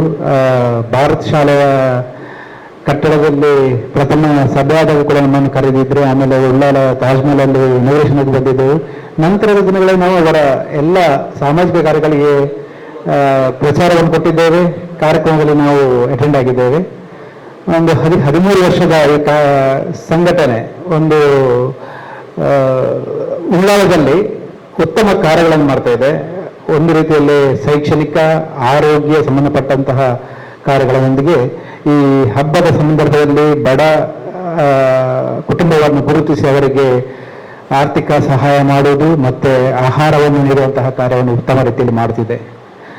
ಇತ್ತೀಚಿನ ದಿನಗಳಲ್ಲಿ ನಮ್ಮದು ಸ್ವಲ್ಪ ಸಂಪರ್ಕಗಳು ಕಡಿಮೆ ಆಯಿತು, ಅಂದರೆ ಕಾರ್ಯಕ್ರಮಗಳು ಕಡಿಮೆ ಮಾಡಿದ್ರು. ಮತ್ತು ನೀವು ಹೆಚ್ಚಾಗಿ ಕಾರ್ಯಕ್ರಮಗಳನ್ನು ಮಾಡಿದಾಗ ಅವರು ಪ್ರಚಾರ ಬಯಸುವುದಿಲ್ಲ. ಕಾರ್ಯಕ್ರಮ ಮಾಡಬೇಕಾದ್ರೆ ಪ್ರಚಾರ ಬಯಸುವುದಿಲ್ಲ. ಈಗ ನಮಗೆ ಸಂಪರ್ಕಗಳು ಕಡಿಮೆ ಆಯಿತು ಮಾಧ್ಯಮಗಳೊಂದಿಗೆ. ಮೊದಲೆಲ್ಲ ಏನಾದರೂ ಒಂದು ಕಾರ್ಯಕ್ರಮ ಅದು ಕೂಡ ನಮ್ಗೆ ಕರೆಯುತ್ತಿದ್ರು ಅಥವಾ ಯಾರಾದ್ರೂ ಒಬ್ರು ಸುದ್ದಿಯನ್ನು ತಂದು ಕೊಡ್ತಾ ಇದ್ರು. ಅವರು ಮುಂದಿನ ದಿನಗಳಲ್ಲಿ ನಮ್ಮಲ್ಲಿಗೆ ಇಂತಹ ಸಂಪರ್ಕವನ್ನು ಬೆಳೆಸ್ಕೊಳ್ಳಿ ಅಂತ ಹೇಳ್ತೇನೆ. ನಿಮ್ಮ ಶೈಕ್ಷಣಿಕ ಆರೋಗ್ಯ ಮತ್ತು ಈ ಸಾಮಾಜಿಕ ಕಾರ್ಯಗಳೊಂದಿಗೆ ಇನ್ನು ಕೆಲವು ಕಾರ್ಯಕ್ರಮಗಳನ್ನ ಹಮ್ಮಿಕೊಂಡ್ರೆ ಒಳ್ಳೆಯದಂತ ನನ್ನ ಅನಿಸಿಕೆ ಮುಸ್ಲಿಂ ಸೆಂಟ್ರಲ್ ಕಮಿಟಿ ಹತ್ರ. ಯಾಕಂದ್ರೆ ಧಾರ್ಮಿಕ ವಿಚಾರದಲ್ಲಿ ಆರಂಭವಾದ ಸಂಘಟನೆ ನಿಮ್ಗೆ ಗೊತ್ತಿದೆ. ಯಾವ ಕಾರಣಕ್ಕೆ ಸ್ಟಾರ್ಟ್ ಆಯ್ತು ಅಂದ್ರೆ ನಮ್ಗೆ ಆ ಸ್ಥಿತಿ ಹಾಗಿತ್ತು. ಒಂದು ಸಣ್ಣ ವಿಚಾರದಲ್ಲಿ ಸ್ಟಾರ್ಟ್ ಆಗಿದೆ. ಮತ್ತೆ ಎಲ್ಲರನ್ನ ಒಟ್ಟುಗೂಡಿಸಿ ಜನರಿಗೆ ಮಾಹಿತಿ ಮಾರ್ಗದರ್ಶನ ನೀಡುವ ಕಾರ್ಯಕ್ರಮದಲ್ಲಿ ಶುರುವಾಗಿತ್ತು. ನಾನು ಹೇಳಿದ್ರೆ ಇದರೊಂದಿಗೆ ಪರಿಸರ ಸಂಬಂಧಿ ಕೆಲ ಕಾರ್ಯಕ್ರಮಗಳಿಗೆ ಕೂಡ ನೀವು ನಿಮ್ಮನ್ನು ತೊಡಗಿಸಿಕೊಂಡ್ರೆ, ಈಗ ಸಾಮಾಜಿಕ, ಧಾರ್ಮಿಕ ಮತ್ತು ಶೈಕ್ಷಣಿಕವಾಗಿ ತುಂಬಾ ಸಂಘಟನೆಗಳು ತೊಡಗುತ್ತುಂಟು. ಅದರೊಂದಿಗೆ ಸಾಮಾಜಿಕ ಮತ್ತು ಸಾಮಾಜಿಕ ಪಿಡುಗುಗಳ ವಿರುದ್ಧದ ಒಂದು ಹೋರಾಟದಲ್ಲಿ ನೀವು ಮಾಹಿತಿ ಮಾರ್ಗದರ್ಶನ ನೀಡುವಂತಹ ಕಾರ್ಯಕ್ರಮಗಳನ್ನು ಶಾಲಾ ಕಾಲೇಜುಗಳಲ್ಲಿ ಹಮ್ಮಿಕೊಳ್ಬಹುದು ಅಥವಾ ಸಂಘ ಸಂಸ್ಥೆಗಳ ಮೂಲಕ ಕೂಡ ಹಮ್ಮಿಕೊಳ್ಬಹುದು. ಈ ಇತ್ತೀಚಿನ ದಿನಗಳಲ್ಲಿ ಮಾದಕ ವಸ್ತುಗಳು ಅದರಿಂದಾಗಿ ತುಂಬಾ ಜನತೆ ನಮ್ಮ ಕೈಯಲ್ಲಿಲ್ಲ, ಅವರವರ ಒಂದು ಅವರದೇ ಒಂದು ಲೋಕದಲ್ಲಿ ಇರ್ತಾರೆ. ಆ ಕಾರ್ಯಕ್ರಮದಲ್ಲಿ ತೊಡಗಿಸ್ಕೊಂಡ್ರೆ ನಾವು ಖಂಡಿತ ಅದಕ್ಕೆ ನಾವು ನಮ್ಮ ಬೆಂಬಲವನ್ನು ಕೊಡ್ತೇವೆ. ನೀವು ಅಂತ ಸಾಮಾಜಿಕ ಕಾರ್ಯಕ್ರಮದಲ್ಲಿ ತೊಡಗಿಸ್ಕೊಂಡ್ರೆ. ಅದೇ ರೀತಿ ಪರಿಸರ ಸಂಬಂಧಪಟ್ಟಂತೆ ಇತ್ತೀಚಿನ ದಿನಗಳಲ್ಲಿ ಮೊನ್ನೆ ಮಳೆಗೆ ನೋಡಿದ್ರಿ ನೀವು. ಉಳ್ಳಾಲ ಈಗ ಈ ಸಂಸ್ಥೆ ಉಳ್ಳಾಲವನ್ನು ಕೇಂದ್ರೀಕರಿಸಿರುವುದರಿಂದ ಉಳ್ಳಾಲ ಮಂಗಳೂರಂತೂ ಮುಳುತ್ತಿದೆ, ಅದರೊಟ್ಟಿಗೆ ಉಳ್ಳಾಲ ಕೂಡ ಮುಳುಗುತ್ತಿದೆ. ಕಾರಣ ನಮ್ಮದ ಕೆಲವು ಸಣ್ಣ ಪುಟ್ಟ ತಪ್ಪುಗಳಿಂದ ನಾವು ಅದಕ್ಕೆ ನಮ್ಮ ಒಂದು ರೀತಿಯ ಕೊಡುಗೆ ನೀಡಬೇಕು. ಈ ಪ್ಲಾಸ್ಟಿಕ್ ಸಂಬಂಧಿ ಪರಿಸರ ಸಂಬಂಧಿ ಕಾರ್ಯಕ್ರಮಗಳಲ್ಲಿ ಕೂಡ ನೀವು ಜನರಲ್ಲಿ ಜಾಗೃತಿ ಮೂಡಿಸುವ ಕಾರ್ಯವನ್ನು ಮಾಡಿದ್ರೆ ಬಹಳ ಉತ್ತಮ ಅಂತ ನನ್ನ ಅನಿಸಿಕೆ. ಈ ರೀತಿಯಾಗಿ ನಾವು ಒಟ್ಟಾಗಿ ಖಂಡಿತ ನೀವು ಎಂತ ಕಾರ್ಯಕ್ರಮ ಮಾಡ್ತೀವಿ, ನಾವು ಅದಕ್ಕೆ ಖಂಡಿತ ಪ್ರಚಾರವನ್ನು ಕೊಡಲಿಕ್ಕೆ ರೆಡಿ ಇದ್ದೇವೆ. ನಮ್ಮಲ್ಲಿ ಈಗಂತೂ ಮೊದಲಾದ್ರೂ ಪತ್ರಿಕೆಗೆ ಮಾತ್ರ ಸೀಮಿತ ಆಗ್ತಿತ್ತು, ಈಗ ಹಾಗಲ್ಲ. ಸಾಮಾಜಿಕ ಮಾಧ್ಯಮ ಇದೆ, ಸಾಮಾಜಿಕ ಜಾಲತಾಣಗಳಿವೆ, ಅದರೊಂದಿಗೆ ಟಿವಿ ಮಾಧ್ಯಮಗಳಿವೆ, ಅದರೊಂದಿಗೆ ಈಗ ಯೂಟ್ಯೂಬ್ ನಿಮ್ಮ ಜನರನ್ನು ತಕ್ಷಣ ತಲುಪುವಂತಹ ಕಾರ್ಯವನ್ನು ಮಾಡ್ತಿದೆ. ಅದರಿಂದ ಯುವ ಜನತೆಗೆ ಮಾಹಿತಿ ಮಾರ್ಗದರ್ಶನ ನೀಡುವ ಅಥವಾ ಒಬ್ಬರನ್ನಾರನ್ನು ಕಳಿಸ್ಕೊಂಡು ಬಂದು ಅವರ ಹತ್ರ ಮಾತಾಡಿಸಿ ಆ ಯೂಟ್ಯೂಬ್ ವಿಚಾರಗಳನ್ನೆಲ್ಲ ಹಂಚಿಕೊಂಡು ಜನರಲ್ಲಿ ಒಂದು ಜಾಗೃತಿ ಮೂಡಿಸುವ ಕಾರ್ಯ ಮಾಡಿದರೆ ಉತ್ತಮ ಅನಿಸ್ತೇನೆ. ನಿಮ್ಮದು ಸಾಮಾಜಿಕ, ಧಾರ್ಮಿಕ ಮತ್ತು ಶೈಕ್ಷಣಿಕ ಕಾರ್ಯಕ್ರಮಗಳು ನಿರಂತರ ಇರ್ತದೆ. ಅದರ ಒಂದಿಗೆ ಒಂದು 10 ಕಾರ್ಯಕ್ರಮ ಮಾಡುವಾಗ 2 ಕಾರ್ಯಕ್ರಮಗಳನ್ನು ಸಾಮಾಜಿಕ ಮತ್ತು ಇಂತಹ ಪರಿಸರ ಸಂಬಂಧಿಸಿದ ಕಾರ್ಯಕ್ರಮ ಅಳವಡಿಸಿದ್ರೆ ಒಂದು ರೀತಿಯಲ್ಲಿ ಒಂದು ಹೊಸ ಅಂದ್ರೆ ಮುಂದಕ್ಕೆ ಆಗುವ ಕೆಲವು ಇದನ್ನು ತಪ್ಪಿಸಬಹುದು, ಅನಾಹುತಗಳನ್ನು ತಪ್ಪಿಸಬಹುದು, ಅವಘಡಗಳನ್ನು ತಪ್ಪಿಸಬಹುದು ಅಂತ ಅನಿಸ್ತೇನೆ. ಮುಂದಿನ ದಿನಗಳಲ್ಲಿ ಇಂಥ ಕಾರ್ಯಕ್ರಮಗಳು ಮಾಡಿ ನಾವು ಖಂಡಿತವಾಗಿ ನಿಮಗೆ ಸಂಪೂರ್ಣ ಉಳ್ಳಾಲ ಪತ್ರಕರ್ತರ ಸಂಘ ನಿಮಗೆ ಸಂಪೂರ್ಣ ಬೆಂಬಲ ನೀಡ್ತೇವೆ. ಖಂಡಿತವಾಗಿ ಇಂತಹ ಕಾರ್ಯಕ್ರಮ ನಿರಂತರವಾಗಿ ಮಾಡಿ ಅಂತ ಹೇಳಿ ನನ್ನ 2 ಮಾತುಗಳನ್ನು ಕೊನೆಗೊಳಿಸಿ ನಮ್ಮ ಕಾರ್ಯಕ್ರಮ ವಿಚಾರ ವಿನಿಮಯ. ಅದಕ್ಕಿಂತ ಮೊದಲು ನಮ್ಮ ಕೌನ್ಸಿಲರ್ ಅಂತ ಜಬ್ಬಾರ್ ಲಾಲು 1-2 ಮಾತುಗಳು.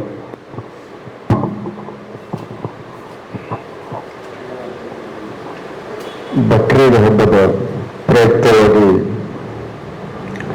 ನಾವು ಹೀಗೆ ಸೌಹಾರ್ದ ಕಾರ್ಯಕ್ರಮವನ್ನು ಇಟ್ಟಿದ್ದೇವೆ.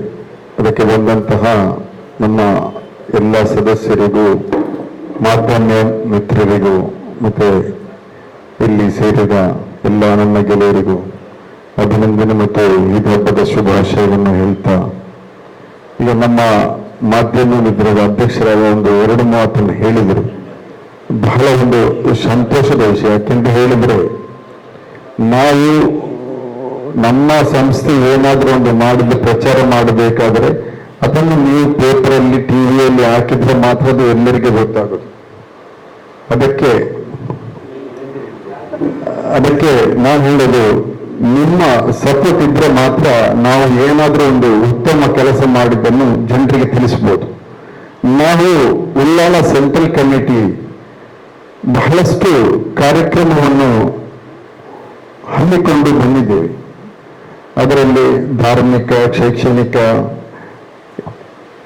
ಹಲವು ಕಾರ್ಯಕ್ರಮ. ನಾವು ಬ್ಲಡ್ ಕ್ಯಾಂಪು ಮತ್ತೆ ಮಕ್ಕಳಿಗೆ ಶಾಲಾ ಪುಸ್ತಕ, ಅಕ್ಕಿ ವಿತರಣೆ, ರಂಜಾನ್ ಕಿಟ್, ಮತ್ತೆ ಮೆಡಿಕಲ್ಗೆ ಬೇಕಾದಂತ ನಮ್ಮ ಉಳ್ಳಾಲ ಆರೋಗ್ಯ ಕೇಂದ್ರ, ಮೊದಲು ನಮ್ಮ ಉಳ್ಳಾಲ ಸೆಂಟ್ರಲ್ ಕಮಿಟಿ ಅಲ್ಲಿ ಇರುವಂತಹ ಹಾಸ್ಪಿಟಲ್ಗೆ ಆಯುರ್ವೇದಿಕ್ ಮೆಡಿಸಿನ್ ಅನ್ನು ಕೊಡ್ತಾ ಬಂದಂತಹ ಒಂದು ಸಂಸ್ಥೆ ಆಗಿದೆ ಅದು ಉಳ್ಳಾಲ ಸೆಂಟ್ರಲ್ ಕಮಿಟಿ.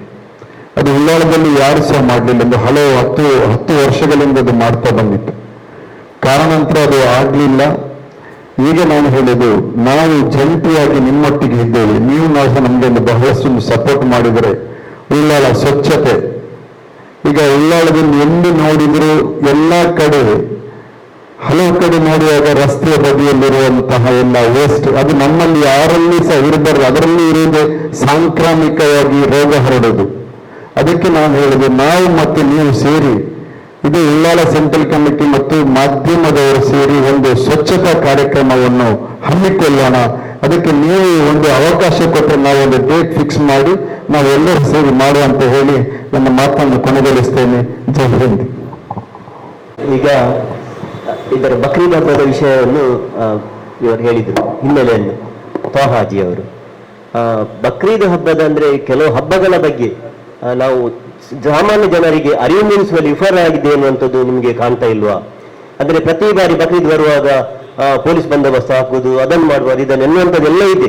ಅಂದ್ರೆ ಬಕ್ರೀದ್ ಅನ್ನುವಂಥದ್ದು ಇಂಥ ಪ್ರಾಣಿಯನ್ನೇ ಮಾಂಸ ಮಾಡುವುದು, ಕದ್ದು ತೆಗೆದುಕೊಂಡು ಹೋಗುವುದು, ಇಂಥವೆಲ್ಲ ಭಾವನೆಗಳು ಜನರಲ್ಲಿದೆ. ಇದರ ಬಗ್ಗೆ ಜನರಲ್ಲಿ ಅಂದ್ರೆ ಸಾಮಾನ್ಯ ಎಲ್ಲ ಧರ್ಮೀಯರಲ್ಲಿ ಅರಿವು ಮೂಡಿಸುವಲ್ಲಿ ವಿಫಲರಾಗಿದೆ ಅನ್ನುವಂಥದ್ದು ಅನಿಸಿಲ್ವಾ? ಇದಕ್ಕೆ ಕಾರಣ ಯಾರು? ಒಂದು. ಎರಡನೇದಾಗಿ ಸ್ವಚ್ಛತೆಯ ಬಗ್ಗೆ ಅವರು ಹೇಳಿದರು. ಉಳ್ಳಾಲಕ್ಕೆ ಇಷ್ಟು ವರ್ಷಗಳಲ್ಲಿ ಒಂದು UGD ಕಾಮಗಾರಿ ಇನ್ನೂ ಸಹ ಎಷ್ಟೋ ವರ್ಷ ನಾವು ಸಣ್ಣದಿದ್ದ ಕಾಣಬೇಕು, ಆಗ ಪತ್ರಿಕೆ ಬಂದ ಆರಂಭ ಕಾಣಬೇಕು, ಆಗ ಆರಂಭದ ಕಾಮಗಾರಿ ಇನ್ನೂ ಸಹ ಮುಗಿಲಿಲ್ಲ. ಆಗುವಾಗ ಜನರ ವಿರೋಧ ಬರ್ತಾ ಇದೆ. ಇದಕ್ಕೆ ಏನು ಪರಿಹಾರ? ಒಬ್ಬರಿಂದಾಗಿ ವಿರೋಧ ಬರುವಂತದ್ದು ಸಹ ಇದೆ. ಇದಕ್ಕೆ ಏನು ಪರಿಹಾರ? ಎರಡು. ಇನ್ನೊಂದು ವಿಷಯ ಮತ್ತೆ ಹೇಳ್ತೇನೆ.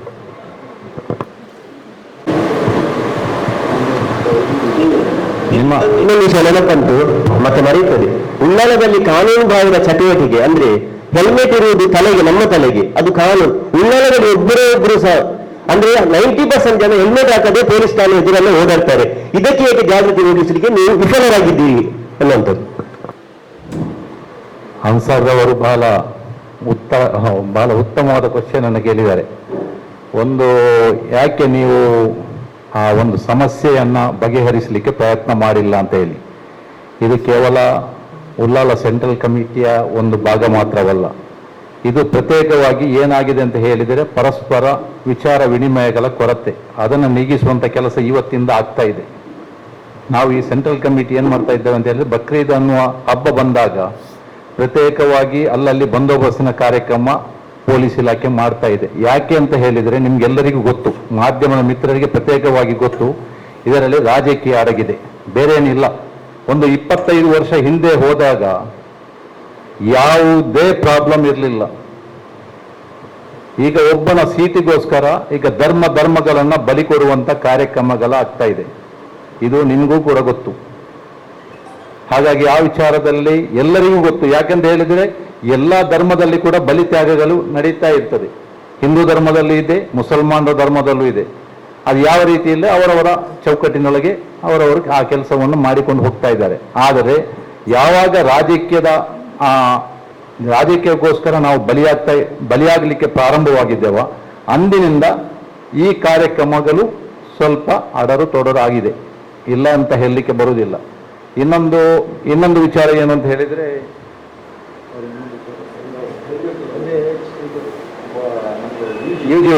ಯುಜೆಡಿ ಕಾರ್ಯಕ್ರಮಕ್ಕೆ ನೀವು ಯಾಕಂತ ಹೇಳಿದ್ರೆ ಬೆಳವಣಿಗೆ ಹೊಂದುತ್ತಿರುವಂತ ನಗರ ಉಲ್ಲಾಳ. ಪ್ರತ್ಯೇಕವಾಗಿ ಉಲ್ಲಾಳದ ಕೋಟೆಪುರದ ಹಿಂದೆ ಹಿಡಿದು ಈ ಕಡೆ ನಾಟೆಕಲ್ವರೆಗಿನ ಪ್ರದೇಶ ಬಹಳಷ್ಟು ಅಭಿವೃದ್ಧಿ ಹೊಂದುತ್ತಿರುವಂತ ನಗರ. ಈ ಪ್ರದೇಶವನ್ನ ಅಭಿವೃದ್ಧಿ ಹೊಂದಿಸಲಿಕ್ಕೆ ನಾವು ಮತ್ತು ನೀವು ಕೈ ಜೋಡಿಸಬೇಕಾಗಿದೆ. ಯಾಕಂತ ಹೇಳಿದ್ರೆ ನಿಮ್ಮ ಒಟ್ಟಿಗೆ ಹೋರಾಟದಿಂದ ಈ ಯುಜೆಡಿ ಕಾರ್ಯಕ್ರಮ ಖಂಡಿತವಾಗಿ ಯಶಸ್ವಿ ಆಗ್ತದೆ. ಯುಜೆಡಿ ಇಲ್ಲ ಅಂತ ಹೇಳಿದರೆ ಬಹುಮಹಡಿ ಕಟ್ಟಡಗಳು, ಈಗಾಗಲೇ ಕೆಲವೊಂದು ಬಹುಮಹಡಿ ಕಟ್ಟಡಗಳು ಕ್ಲೋಸ್ ಆಗಿದೆ. ಯಾಕಂತ ಹೇಳಿದ್ರೆ ಯುಜೆಡಿಯ ಸಮಸ್ಯೆ, ವೇಸ್ಟ್ ನೀರು ಹರಿದು ಹೋಗ್ಲಿಕ್ಕೆ ಸರಿಯಾದಂಥ ವ್ಯವಸ್ಥೆ ಇಲ್ಲದೆ ಬಹಳಷ್ಟು ತೊಂದರೆಯನ್ನು ಅನುಭವಿಸ್ತಿರುವಂಥ ನಾಗರಿಕರು. ಇದಕ್ಕೆ ನೀವು ಒಟ್ಟಿಗೆ ಕೈ ಜೋಡಿಸಿಕೊಂಡು ಈ ಒಂದು ಹೋರಾಟವನ್ನು ಮಾಡಬೇಕಾಗಿದೆ. ಅದಕ್ಕೆ ನಮ್ಮ ಸರ್ಕಾರವನ್ನು ಹಿಡಿದು ನಮ್ಮ ಶಾಸಕರನ್ನು ಹಿಡಿದು ಸರ್ಕಾರದ ಗಮನಕ್ಕೆ ತಂದು ಈ ಒಂದು ಕೆಲಸವನ್ನು ಮಾಡಬೇಕಾಗಿದೆ. ಮತ್ತೊಂದು ಹೆಲ್ಮೆಟ್ನ ವಿಚಾರ, ಯಾಕೆ ಉಲ್ಲಾಳದಲ್ಲಿ ಬಹಳಷ್ಟು ಕಡಿಮೆ ಇದೆ ಅಂತ ಹೇಳಿ. ಯಾಕೆಂತ ಹೇಳಿದ್ರೆ ಹೆಲ್ಮೆಟ್ ಎಲ್ಲರಿಗೂ ಅತ್ಯವಶ್ಯ. ಎಲ್ಲರ ಜೀವ ಕೂಡ ಅತಿ ಅಮೂಲ್ಯ. ಅಂಥದ್ರಲ್ಲಿ ಹೆಲ್ಮೆಟ್ ಕೂಡ ಪ್ರತಿಯೊಬ್ಬರಿಗೂ ಅವಶ್ಯಕತೆ ಇದೆ ಅಂತ ಹೇಳಿ ಕಾನೂನನ್ನು ಮಾಡಿದ್ದೇವೆ. ಆದರೆ ಸ್ವಲ್ಪ ರಿಯಾಯಿತಿಯನ್ನು ಇಟ್ಟು ಇಲ್ಲಿನ ಯುವಕರು ಸ್ವಲ್ಪ ಹೆಲ್ಮೆಟ್ ಇಲ್ಲದೆ ಓಡಾಡ್ತಾ ಇದ್ದಾರೆ. ಅದು ಸಂಬಂಧಪಟ್ಟ ಇಲಾಖೆ ಗಮನಕ್ಕೆ ತರುವಂತ ಕೆಲಸ ನೀವು ಒಟ್ಟಿಗಾಗಿ ಮಾಡುವ.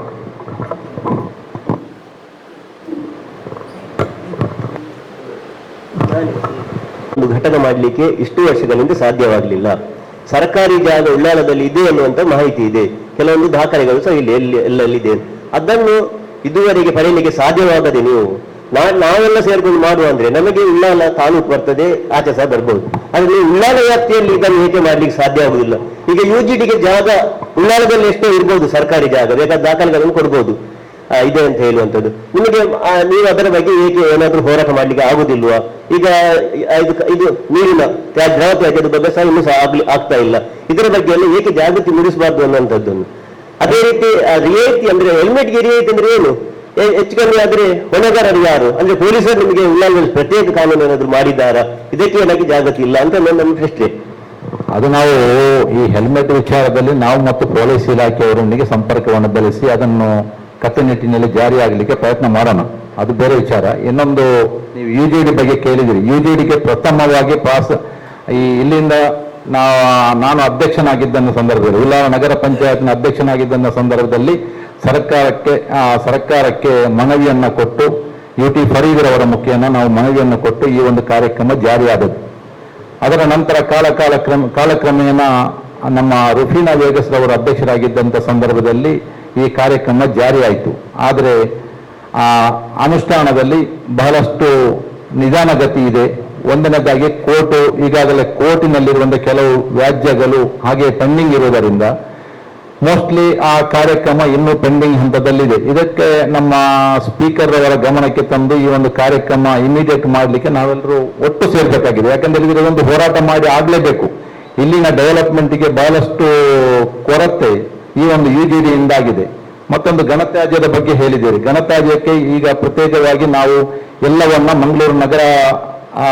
ಮಂಗಳೂರು ಮಹಾನಗರ ಪಾಲಿಕೆಯನ್ನ ಅವಲಂಬಿಸಿಕೊಂಡು ಇಲ್ಲಿಯ ಘನತ್ಯಾಜ್ಯ ನಡೀತಾ ಇದೆ. ಅದಕ್ಕೂ ಕೂಡ ನಾವು ಉಲ್ಲಾಳದವರು ಪ್ರತ್ಯೇಕವಾಗಿ ಒಂದು ಘನತ್ಯಾಜ್ಯದ ಲ್ಯಾಂಡ್ ಅನ್ನ ಪರ್ಚೇಸ್ ಮಾಡಿ ಇಲ್ಲಿ ಅದಕ್ಕೊಂದು ವ್ಯವಸ್ಥೆ ಮಾಡಬೇಕು ಅಂತ ಹೇಳಿ ಸ್ಪೀಕರ್ ಅವರನ್ನ ಮತ್ತೆ ಉಲ್ಲಾಳ ನಗರಸಭೆಯನ್ನ ಒತ್ತಾಯ ಮಾಡುವಂತ ಕಾರ್ಯಕ್ರಮ ಕೂಡ ನಾವು ಮಾಡಬೇಕಾಗಿದೆ. ಘನತ್ಯಾಜ್ಯದಕ್ಕೆ ಈಗ ನೋಡಿ, ಆಲ್ರೆಡಿ ಉಲ್ಲಾಳ ನಗರಸಭೆಯಲ್ಲಿ ತ್ಯಾಜ್ಯಗೆ ಸೆಸ್ ಅಂತ ಕಲೆಕ್ಟ್ ಮಾಡ್ತಾ ಇದ್ದಾರೆ, ತೆರಿಗೆಯನ್ನು. ಆಲ್ಮೋಸ್ಟ್ ಹತ್ತಿರ 90 ಲಕ್ಷ ರೂಪಾಯಿ ಇವತ್ತು ಕಲೆಕ್ಟ್ ಆಗ್ತಿದೆ. ಬಟ್ ಕರೆಕ್ಟಾಗಿ ನಿರ್ವಹಣೆ ಆಗುದಿಲ್ಲ. ಮತ್ತದಲ್ಲಿ ಒಂದು ಮುನ್ಸಿಪಾಲಿಟಿದು ಕೂಡ ಇದೆ. ನಮ್ಮದು ಆಕ್ಚುಲ್ ಆಗಿ ನಮ್ಮದು ಸಾಮಾಜಿಕವಾಗಿ ನಾವು ಕೂಡ ಕೆಲವೊಂದು ವಿಷಯಗಳು ನೋಡ್ತೇವೆ. ಕೆಲವೊಂದು ಜಾಗ ನಮಗೆ ಗುರುತು ಮಾಡಿದೆ, ಅಲ್ಲೇ ಹಾಕಬೇಕಿತ್ತು. ನಾವೇನ್ ಮಾಡ್ತೇವೆ ಅಂದ್ರೆ ವಿದ್ಯಾವಂತರು ಕೂಡ ಇವತ್ತು ಹೋಗುವಾಗ ಪರಿಸರದಲ್ಲಿ ಬಿಸಾಡಿಕೊಂಡು ಹೋಗುವಂಥದ್ದು. ಅಂದರೆ ನಮ್ಮ ಮನೆ ಸುರಕ್ಷಿತ ಇರಬೇಕು, ಇನ್ನೊಬ್ರು ಏನು ಬೇಕು ಯಾರು ಗೊತ್ತು, ನಾವು ರಿಟರ್ನ್ ಮಾಡಿದ್ರೆ ನಮಗೆ ಬಂದ್ಬಿಡ್ತದೆ, ಇಂಥ ಒಂದು ಕಾಲ ಕೂಡ ಆಗುತ್ತೆ. ಮತ್ತೆ ಹೇಳುವಂಥದ್ದು UTD ಆಗಲಿ ಯಾವುದೇ ಸಮಸ್ಯೆ ಇಲ್ಲ ಸರ್ಕಾರದ್ದು. ಇವತ್ತು ಮೊನ್ನೆ ನಿಮಗೆ ವರದಿ ಬಂದಿದೆ ಇತ್ತೀಚೆಗೆ, ನಿಮಗೆ ಮಾಧ್ಯಮದಲ್ಲಿ ಗೊತ್ತಿರಬಹುದು, ಸರ್ಕಾರದ ಅಡ್ವೊಕೇಟ್ ಜನರಲ್ಲೇ ಕೆಲವೊಂದು ಕೇಸ್ಗಳನ್ನು ಹ್ಯಾಂಡಲ್ ಮಾಡ್ತಿಲ್ಲ, ಅದಕ್ಕೆ ಏನು ಆ ಸಂಬಂಧದಲ್ಲಿ ಅವರು ಪ್ರೆಸೆಂಟ್ ಇರಲ್ಲ ಅಂತ ಒಂದು ವಿಚಾರಗಳು ನಿಮಗೆ ಬಂದಂಥದ್ದು ಎಲ್ಲ ಸರ್ಕಾರಕ್ಕೆ ಗಮನ ತರುವಂಥ ವಿಚಾರಗಳು. ಇದು ಆಕ್ಚುಲ್ ಆಗಿ ನಾವೊಂದು ಎಲ್ಲಿ ಹೇಳಿದ್ರು ಕೂಡ ಮಾತಾಡಿ ಅಷ್ಟಕ್ಕಷ್ಟೇ.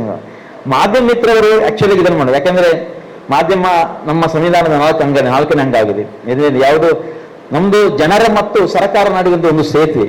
ನೀವು ಆಕ್ಚುಲ್ ಆಗಿ ನಾವೇನು ಇವತ್ತು ಹೇಳ್ತಿದ್ದೇವೆ, ನಿಮ್ಮ ಸಹಕಾರ ಇವತ್ತು ಏನೇ ವಿಷಯ ಬಂದರೂ ಕೂಡ ಮಾಧ್ಯಮದ ಕೈಲಿದೆ. ಮಾಧ್ಯಮ ಅದನ್ನು ಏನ್ ಮಾಡ್ಬೇಕು ಹೈಲೈಟ್ ನೀವು ಮಾಡ್ತಾ ಇಲ್ಲ ಅಂತ ನಮಗೆ ತುಂಬಾ ಖುಷಿ ಆಗಿದೆ. ಬಿಕಾಸ್ ಪ್ರತಿಯೊಂದೊಬ್ಬರನ್ನು ಮೇಲೆತ್ತಬೇಕಾದ್ರೆ, ಸಮಾಜನ ಮುಂದೆತ್ತಬೇಕಾದ್ರೆ ಮಾಧ್ಯಮ ಎಂಬಾದ ಅದಕ್ಕೆ ಸಂವಿಧಾನದ 4ನೇ ಅಂಗವಾಗಿ ಪರಿವರ್ತನೆ ಮಾಡಿದ್ದಾರೆ. ಇವತ್ತು ತುಂಬಾ ಜರ್ನಲಿಸ್ಟ್ ಇದ್ದಾರೆ, ತುಂಬಾ ಖುಷಿ ಆಗಿದೆ, ನಮ್ಮವರು ಎಷ್ಟೋ ಮಂದಿ ಜರ್ನಲಿಸ್ಟ್ ಆಗ್ತಾರೆ. ಬಟ್ ಎಲ್ಲೋ ಒಂದ್ ಕಡೆ ಏನೋ ಒಂದು ಚಿಕ್ಕ ಲೋಪದೋಷಗಳು ನಮ್ಮಿಂದಲೂ ಆಗುತ್ತೆ, ಸಮಾಜದಿಂದಲೂ ಕೂಡ ಅದಕ್ಕೆ ಪತ್ರಗಳು. ಅದಕ್ಕೋಸ್ಕರ ನಾವು ಅದಕ್ಕೆ ವಿಚಾರಣೆ ಮಾಡಿಕೊಂಡು ಮುಂದುವರಬೇಕು ಅಂತ ನಾನು ಹೇಳ್ತೀನಿ. ಮತ್ತೆ ಹೆಲ್ಮೆಟ್ ಬಗ್ಗೆ ಹೇಳಿದರು ಸರ್, ತುಂಬಾ ವಿಷಯನ ಹೇಳಿದರು. ಹೆಲ್ಮೆಟ್ ಪೊಲೀಸ್ ಡಿಪಾರ್ಟ್ಮೆಂಟ್ ಅವಶ್ಯಕ ಅಲ್ಲ, ನಮ್ಮ ತಲೆ ನಮ್ಮ ರಕ್ಷಣೆ ಮಾಡಬೇಕಾಗಿತ್ತು. ಈಗ ಏನಾಗಿದೆ ಅಂದ್ರೆ ಹೆಲ್ಮೆಟ್ ಆಗಿದ್ರೆ ಒಂದು 500 ರೂಪಾಯಿ ಹೋಗುತ್ತೆ, ಅದು ತಂದೆ ಯಾರ ಹೆಸರಲ್ಲಿ ಇರುತ್ತೆ ಬೈಕು ಅವರ ಹೆಸರಲ್ಲಿ ಅವ್ರಿಗೆ ಕಟ್ ಆಗುತ್ತೆ. ಗೊತ್ತಾಗ ಈಗ ಹೊಸದು ಬಂದಿದೆ, ಇಮಿಡಿಯೇಟ್ ಆಗಿ ಅವರ ಅಕೌಂಟ್ ಇಂದ ಕಟ್ ಆಗಿಬಿಡ್ತೇವೆ. ಹೊಸದು ಒಂದು ವಿಧಾನ, ಸ್ಮಾರ್ಟ್ ಸಿಟಿಲಿ ಆ ತರ ಒಂದು ವಿಧಾನ ಮಾಡಿದ್ದಾರೆ, ಗೊತ್ತಿರಬಹುದು. ಈಗ ಹೆಲ್ಮೆಟ್ 500 ರೂಪಾಯಿ ಪೇಮೆಂಟ್ ಮಾಡೋದು ಇಂಪಾರ್ಟೆನ್ಸ್ ಅಲ್ಲ, ಬದಲಾಗಿ ಅದೊಂದು ಅಪರಾಧ. 500 ರೂಪಾಯಿ ಆಗಿರೋದ್ರಿಂದ 500 ರೂಪಾಯಿ ಹಣ ಕೊಡ್ಬೋದು, ನಾವೊಂದು ಅಪರಾಧ ಮಾಡಿದ್ದೇವೆ ಅಂತ ಹೇಳಿ ನಮ್ಮ ಮೇಲೆ ಒಂದು ಬ್ಲ್ಯಾಕ್ ಮಾಲ್ ಬರುವಂಥದ್ದು. ಸೊ ಇದನ್ನು ತಪ್ಪಿಸ್ಕೊಳ್ಳಿ. ಆಕ್ಚುಲಾಗಿ ನಾನು ಹೇಳುವಂಥದ್ದು ಒಂದು ಮನೆಯಲ್ಲಿ ವಾತಾವರಣ ಸೃಷ್ಟಿ ಮಾಡಬೇಕು. ಅದೇ ಸಲ ನಮ್ಮ ವಿದ್ಯಾಸಂಸ್ಥೆಗಳು ಕೂಡ ಅದರ ಬಗ್ಗೆ ಅವೇರ್ನೆಸ್ ಕೊಡುವಂತ ಒಂದು ಕಾರ್ಯಕ್ರಮ ಆಗುವ. ಇದು ನಾವು ಶಿಕ್ಷಣ ಇಲಾಖೆಯನ್ನು ಕೂಡ ಸ್ವಲ್ಪ ಸಹಯೋಗದಿಂದ ಈ ಕೆಲಸವನ್ನು ಮಾಡಿದರೆ ಮಾತ್ರ ಆಗುತ್ತೆ ಅಂತ ವಿಚಾರವನ್ನು ನಾನು ಹೇಳ್ತಾ ಇದ್ದೇನೆ. ಸೊ ಓಕೆ, ನನ್ನ ಒಂದು ಸಣ್ಣ ಕೋರಿಕೆ ಮುಸ್ಲಿಂ ಸೆಂಟ್ರಲ್ ಕಮಿಟಿ ಅವ್ರ ಹತ್ರ. ಈಗ ಅನ್ಸಾರ್ ಅವರು ಕೇಳಿದ್ರು ತ್ಯಾಜ್ಯದ ಸಮಸ್ಯೆ ಇದೆಲ್ಲ, ಹೆಲ್ಮೆಟ್ ಅದು ಬೇರೆ, ಇದು ಕಾನೂನು ಪ್ರಕಾರ. ನಾವು ಹೇಳೋದು ಈಗ ಮುಸ್ಲಿಂ ಸೆಂಟ್ರಲ್ ಕಮಿಟಿಯ ಮುಖಾಂತರ ಒಂದು ಕಾರ್ಯಕ್ರಮವನ್ನು ಹಮ್ಮಿಕೊಂಡು, ಈಗ ನಮ್ಮಲ್ಲಿ ಅಂದ್ರೆ ನಮ್ಮ ಮನೆಯಲ್ಲಿ ಒಂದು ಕಾರ್ಯಕ್ರಮ ಆಗ್ತದೆ. ಕಾರ್ಯಕ್ರಮ ಆದಾಗ ನಾವೇ ತ್ಯಾಜ್ಯವನ್ನು ಸೃಷ್ಟಿಸ್ತೇವೆ. ಆದಷ್ಟು ನಾವು ಪ್ಲಾಸ್ಟಿಕ್ ವಸ್ತುಗಳನ್ನು ಅಂದ್ರೆ ನೀವು ನಿಮ್ಮ ಕಮ್ಯುನಿಟಿಗೆ ಒಂದು ನಿಮ್ಮ ಮುಸ್ಲಿಂ ಕಮ್ಯುನಿಟಿಯಲ್ಲಿ ನಾವು ಆದಷ್ಟು ಲೋಟ ಪ್ಲಾಸ್ಟಿಕ್ ಇದನ್ನು ಕಡಿಮೆ ಮಾಡಲಿಕ್ಕೆ ನಾವು ಒಂದು ಜಾಗೃತಿ ಮೂಡಿಸುವ ಕಾರ್ಯಕ್ರಮ ಮಾಡಿದ್ರೆ, ಯಾವುದಾದ್ರು ಒಂದು ಕಾರ್ಯಕ್ರಮ ಆಗ್ತದೆ ಅಲ್ಲಿ ನಾವು ಆದಷ್ಟು ಪ್ಲಾಸ್ಟಿಕ್ ಮತ್ತು ಪ್ಲಾಸ್ಟಿಕ್ ತಟ್ಟೆಗಳನ್ನೆಲ್ಲ ಕಮ್ಮಿ ಮಾಡಿದ್ರೆ, ಈಗ ಇರುವ ಕೆಲವು ಈ ತಟ್ಟೆ ಸಿಗತ್ತೆ ಅದನ್ನು ಯೂಸ್ ಮಾಡಿದ್ರೆ ಆದಷ್ಟು ನಾವು ಶೂನ್ಯ ತ್ಯಾಜ್ಯದ ಬಗ್ಗೆ ನಾವು ಇದು ಮಾಡುವ. ಅದಕ್ಕೆ ಏನ್ ಮಾಡ್ಬೋದು ಅಂದ್ರೆ ನಮ್ಮಲ್ಲಿ ಈಗ ಜಾಗೃತಿ ಮೂಡಿಸ್ಬೇಕು. ಯಾಕಂದ್ರೆ ಪ್ಲಾಸ್ಟಿಕ್ ನಾವೊಂದು ಅಂಗಡಿಗೆ ಹೋಗ್ತೇವೆ, ಅಂಗಡಿಗೆ ಹೋಗಿ ಒಂದು ಅಂಗಡಿಯಲ್ಲಿ ಹೋಗಿ ಒಂದು ಪ್ಲಾಸ್ಟಿಕ್ ತಗೊಂಡು ಬಂದು ಅಲ್ಲಿ ಹಾಲು ಇಟ್ಕೊಂಡಿರ್ತೇವೆ, ಒಂದು ಪ್ಲಾಸ್ಟಿಕ್. ಇನ್ನೊಂದು ಅಂಗಡಿಗೆ ಹೋಗಿ ಸಾಮಾನು ತರ್ತೇವೆ. ಅದಕ್ಕೆ ನಾನೊಂದು ಮುಸ್ಲಿಂ ಸೆಂಟ್ರಲ್ ಕಮಿಟಿ ಹತ್ರ ಕೇಳೋದು, ನಿಮ್ಮ ಒಂದು ಈ ವ್ಯಾಪ್ತಿಯಲ್ಲಿ ಎಷ್ಟು ಮನೆಗಳಿವೆ ಒಂದು ಲೆಕ್ಕ ನಿಮ್ಗೆ ಗೊತ್ತಿದೆ, ಎಷ್ಟು ಮನೆಗಳಿವೆ ಅಂತೇಳಿ ಅವರಲ್ಲಿ ಪರಿಸರ ಸಂಬಂಧಿ ಜಾಗೃತಿ ಮೂಡಿಸುವ ಕಾರ್ಯಕ್ರಮ ಫಸ್ಟ್ ಮಾಡೋದು. ಅಂದ್ರೆ ಅದನ್ನು ನನಗೆ ಅಥವಾ ಅನ್ಸರ್ ಅಥವಾ ಗಂಡಸರಿಗೆ ಹೇಳಿದ್ರೆ ಅಷ್ಟೇ, ಮಹಿಳೆಯರಿಗೆ ಅದನ್ನು ಒಂದು ಅವರಿಗೆ ಶಿಕ್ಷಣ ನೀಡುವ ಕೆಲಸ ಮಾಡ್ತಾರೆ. ಅಂದ್ರೆ ಏನ್ ಮಾಡ್ಬೇಕು, ವೇಸ್ಟ್ ಬಟ್ಟೆಗಳಿರ್ತವೆ ನಮ್ಮಲ್ಲಿ ಈಗ ನಾವು ಯೂಸ್ ಮಾಡದೆ ಇಡುವಂತ, ಅದನ್ನು ಚೀಲವನ್ನಾಗಿ ಪರಿಗಣಿಸಿ ಅದರ ಮುಖಾಂತರ ಪ್ಲಾಸ್ಟಿಕ್ ಮನೆಯಲ್ಲಿ ಹೋಗುವಾಗಲೇ ಇಟ್ಕೊಂಡು ಹೋದ್ರೆ ಆ ಪ್ಲಾಸ್ಟಿಕ್ ಅನ್ನು ಕಡಿಮೆ ಮಾಡಬಹುದು ಅಂತ ಒಂದು ಅಭಿಯಾನ ನೀವು ಸ್ಟಾರ್ಟ್ ಮಾಡಿದ್ರೆ ಖಂಡಿತ ಪ್ರಚಾರವೂ ಸಿಗ್ತದೆ ಅದಕ್ಕೆ, ಅಂತ ಒಂದು ಕಾರ್ಯಕ್ರಮಕ್ಕೆ. ಅಂದ್ರೆ ಆದಷ್ಟು ಪ್ಲಾಸ್ಟಿಕ್ ಕಮ್ಮಿ ಮಾಡಿ, ನೀವು ನಿಮ್ಮ ಮನೆಯಲ್ಲಿ ಇದ್ದ ವೇಸ್ಟ್ ಬಟ್ಟೆಗಳಿವೆ, ಸಾರಿಗೆ ಇರ್ತದೆ, ಏನಾದ್ರು ಇರ್ತದೆ, ಅದನ್ನು ಚೀಲವಾಗಿ ಪರಿಗಣಿಸಿ ಅದನ್ನು ಮಾಡ್ಬೋದು. ಅಥವಾ ನೀವೇ ಮಾಡಿ ಕೊಡ್ಬೋದು, ಅಂದ್ರೆ ಹಣ ಇದ್ರೆ ಹಾಗೆ ಮಾಡ್ಬೋದು.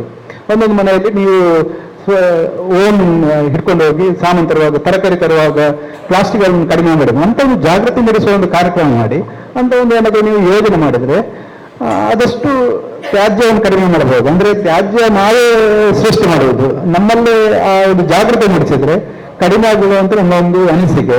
ಅದರಿಂದ ನಿಮಗೆ ನಮ್ಮ ಮಾಧ್ಯಮದ ಪರವಾಗಿ ಏನಂದ್ರೆ ನಿಮ್ಗೆ ಅದು ಒಂದು ರೀತಿಯ ಒಂದು ಪ್ರಚಾರ ಸಿಗತ್ತೆ. ಪ್ರಚಾರ ಸಿಗ್ಬೇಕಂದ್ರೆ ನೀವು ಅಂತೊಂದು ಮಾಡಿದ್ದೀರಿ ಅಂತ ಹೇಳಿ ಅದೊಂದು ಹೊಸ ಒಂದು ಸ್ಟೋರಿ, ಅನ್ಸರ ಅಥವಾ ಯಾರಾದ್ರೂ ಒಂದು ಸ್ಟೋರಿ ಮಾಡ್ತಾರೆ, ಹೀಗೆ ಮಾಡಿದ್ದಾರೆ ಮುಸ್ಲಿಂ ಸೆಂಟ್ರಲ್ ಕಮಿಟಿ ಅವರು ಅಂತ ಹೇಳಿ, ಅದು ಇನ್ನೊಂದು ಏರಿಯಾದಲ್ಲಿ ಇನ್ನೊಂದು ಮಸೀದಿ ವ್ಯಾಪ್ತಿಯಲ್ಲಿ ಅಥವಾ ಇನ್ನೊಂದು ಜುಮಾ ಮಸೀದಿ ವ್ಯಾಪ್ತಿಯಲ್ಲಿ ಅಥವಾ ಇನ್ನೊಂದು ದೇವಸ್ಥಾನದ ವ್ಯಾಪ್ತಿಯಲ್ಲಿ ಅಲ್ಲಿಯ ಭಕ್ತರು ಕೂಡ ಅದನ್ನು ನಾವು ಕೂಡ ಮಾಡುವ ಅಂತೇಳಿ ಅಂತ ಒಂದು ಜಾಗೃತಿ ಮೂಡಿದರೆ ಖಂಡಿತವಾಗಿ ನಾವು ತ್ಯಾಜ್ಯವನ್ನು ಕಡಿಮೆ ಮಾಡಬಹುದು.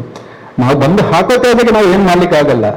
ಅಂದ್ರೆ ಅದಕ್ಕೆ ಸಂಬಂಧಪಟ್ಟಾಗೆ ನಗರಸಭೆ ಗ್ರಾಮ ಪಂಚಾಯತ್ಗಳಿವೆ, ಅವರು ಇದು ಮಾಡ್ತಾರೆ. ಆದ್ರೆ ನಾವು ಎಷ್ಟು ತ್ಯಾಜ್ಯವನ್ನು ಕಡಿಮೆ ಮಾಡಬಹುದು, ಅದಕ್ಕೆ ನಿಮ್ಮಲ್ಲಿ ನಾನೊಂದು ಕಡೆಗಳಂದ್ರೆ ನೀವು ಹೇಗೆ ತ್ಯಾಜ್ಯವನ್ನು ಕಡಿಮೆ ಮಾಡಿಸಬಹುದು ಜನರಲ್ಲಿ ಒಂದು ಜಾಗೃತಿ. ನಾನು ಅದಕ್ಕೆ ಈಗಾಗಲೇ ನಾನು ಈಗ ಮಾತಾಡೋದು ಹೇಳಿದೆ, ಕರಿಯ ವ್ಯಾಪ್ತಿಯಲ್ಲಿ ಒಂದು ಸೆಲ್ಫ್ ಹೆಲ್ಪ್ ಗ್ರೂಪ್ ಟೈಪ್ ಅಲ್ಲಿ ಮಾಡಿಕೊಂಡು ಅವರಿಗೆ ಒಂದು ಮಾಹಿತಿ ಮಾರ್ಗದರ್ಶನ, ಅಲ್ಲಿ ಒಂದು ಸಣ್ಣ ತರಬೇತಿ. ಟೈಲರಿಂಗ್ ಅಂತ ಈಗ ಹೆಚ್ಚಿನ ಮಟ್ಟದಲ್ಲಿ ನಿಮ್ಮ ಕಮ್ಯುನಿಟಿ ಅವರಿಗೆ ಟೈಲರಿಂಗ್ ಕಲಿತಿದ್ದಾರೆ, ಮನೆಯಲ್ಲಿ ಅವರ ಹತ್ರ ತಯಾರಿಸಿ ಅವರಿಗೆ ಒಂದು ಜಾಬ್ ಕೊಡೋದು ಅಂತ ಒಂದು ಕಾರ್ಯಕ್ರಮ ಮಾಡಬಹುದು ಅಂತ ನಿಮ್ಮೊಂದು ಅನಿಸಿಕೆ. ಅದನ್ನು ನೀವು ಇಂಪ್ಲಿಮೆಂಟ್ ಮಾಡಿದ್ರೆ ಅದೊಂದು ಉಳ್ಳಲ್ಲಿ ನಿಮ್ಮಿಂದ ಅದು ಸ್ಟಾರ್ಟ್ ಆದರೆ ಮತ್ತೆ ಎಲ್ಲ ಕಮ್ಯುನಿಟಿ ಅವ್ರು ಮಾಡ್ತಾರೆ, ಎಲ್ಲ ಸಂಘ ಸಂಸ್ಥೆಗಳನ್ನು ಮುಂದುವರಿಸ್ತಾರೆ. ಆಗ ಖಂಡಿತ ಅದೊಂದು ಉತ್ತಮ ಕಾರ್ಯ ಆಗ್ತದೆ. ಅಂದ್ರೆ ಆದಷ್ಟು ಪ್ಲಾಸ್ಟಿಕ್ ನಾವು ಕಡಿಮೆ ಮಾಡಿದ್ರೆ ಖಂಡಿತ ಈ ತ್ಯಾಜ್ಯವನ್ನು ಕಡಿಮೆ ಮಾಡಬೇಕು. ಮತ್ತೆ ಹೆಲ್ಮೆಟ್ ಸಂಬಂಧಪಟ್ಟ ಹಾಗೆ ನಾನು ಮೊನ್ನೆ ಈಗ ಮಾತಾಡೋಕೆ ಕೇಳಿದೆ, ಒಬ್ಬೊಬ್ಬರ ಪೊಲೀಸರ ಹತ್ರ ಸಂಚಾರ ಕೇಳಿದೆ, ಒಬ್ಬೊಬ್ಬರ ಮೇಲೆ ಕೆಲವು ಕೇಸ್ ಉಂಟಂದ್ರೆ 10,000 15,000 ಕೇಸ್ ಉಂಟಂತೆ, ಇದೇ ಮಾಡೋದಿಲ್ಲ. ಏನ್ ಮಾಡೋದು, ಲಾಸ್ಟಿಗೆ ಅವರನ್ನು FC ಏನಾದ್ರು ಆದಾಗ ಮಾತ್ರ ಅವರಿಗೆ ಆ ಸಮಸ್ಯೆ ಕಟ್ಟಲಿಕ್ಕೆ ಬರೋದು ಹಣ. ಅದಕ್ಕೇನಾದ್ರೂ ಒಂದು ಹೊಸ ನೀವೊಂದು ಮನವಿ ಮಾಡಬೇಕು. ಒಂದು 10 ಕೇಸ್ ಅವರಿಗೆ ಹಣ ಬಿದ್ದಾಗ ಹೆಲ್ಮೆಟ್ ಸಮಸ್ಯೆ ಕಡಿಮೆ ಆಗ್ತದೆ ಅಂತ ಕೂಡ ಒಂದು ಏನು ಮಾಹಿತಿ ಅದನ್ನು ಹಾಗೆ ಹೇಳಿದಲ್ಲ ಅಂತ ಜಾಗೃತಿ ಯೋಜನೆಯಲ್ಲಿ ಜಾಗೃತಿ ಮೂಡಿಸುವ ಕಾರ್ಯಕ್ರಮ ಹಮ್ಮಿಕೊಂಡಿದ್ರೆ ಕಂಡಾಗ್ತದೆ. ನೀವು ವರ್ಷದಲ್ಲಿ ಧಾರ್ಮಿಕ ಕಾರ್ಯಕ್ರಮ ಹಬ್ಬ ಹರಿದಿನಗಳ ಸಂದರ್ಭದಲ್ಲಿ ಆಚರಿಸ್ತೀರಾ, ಅದೇ ರೀತಿ ಎಜುಕೇಶನ್ ಕೂಡ ಹಾಗೆ ಶೈಕ್ಷಣಿಕ ಕಾರ್ಯಕ್ರಮ ಒಂದು ಅದಕ್ಕೆ ಈ ಟೈಮ್ ಇದೆ. ಆದರೆ ಇಂಥ ಕಾರ್ಯಕ್ರಮ ಹಮ್ಮಲಿಕ್ಕೆ ನಿಮಗೆ ಇಂಥದ್ದೇ ಟೈಮ್ ಅಂತ ಇರಲಿಲ್ಲ. ನಿಮ್ಮಲ್ಲಿ ಒಂದು ಫ್ರೀ ಇದ್ದಾಗ ಒಂದು ಶಾಲೆಯಲ್ಲಿ ಮಕ್ಕಳಿಗೆ ಒಂದು ಸ್ಕೂಲಲ್ಲಿ ಜಾಗೃತಿ ಮೂಡಿಸುವ ಕಾರ್ಯ, ಅಥವಾ ಒಂದೊಂದು ನಿಮ್ಮ ಕರಿಯ ಅಂತ ಹೇಳ್ತಲ್ಲ ಗ್ರಾಮ, ಒಂದೊಂದು ವಾರ್ಡ್ ವ್ಯಾಪ್ತಿಯಲ್ಲಿ ಈಗ ಮೆಂಬರ್ಗಳಿದ್ದಾರೆ, ಅವರ ಮುಖಾಂತರ ಒಂದು ಕಾರ್ಯಕ್ರಮ ಅಂದ್ಕೊಂಡ್ರೆ ಖಂಡಿತವಾಗಿ ನಮ್ಮಲ್ಲಿ ಜಾಗೃತಿ ನಮ್ಮಲ್ಲಿ ಮೇನ್ ಸಮಸ್ಯೆ ಇರೋದ್ರಲ್ಲಿ ಜನರಲ್ಲಿ ಜಾಗೃತಿಯ ಕೊರತೆ ಅಷ್ಟೇ.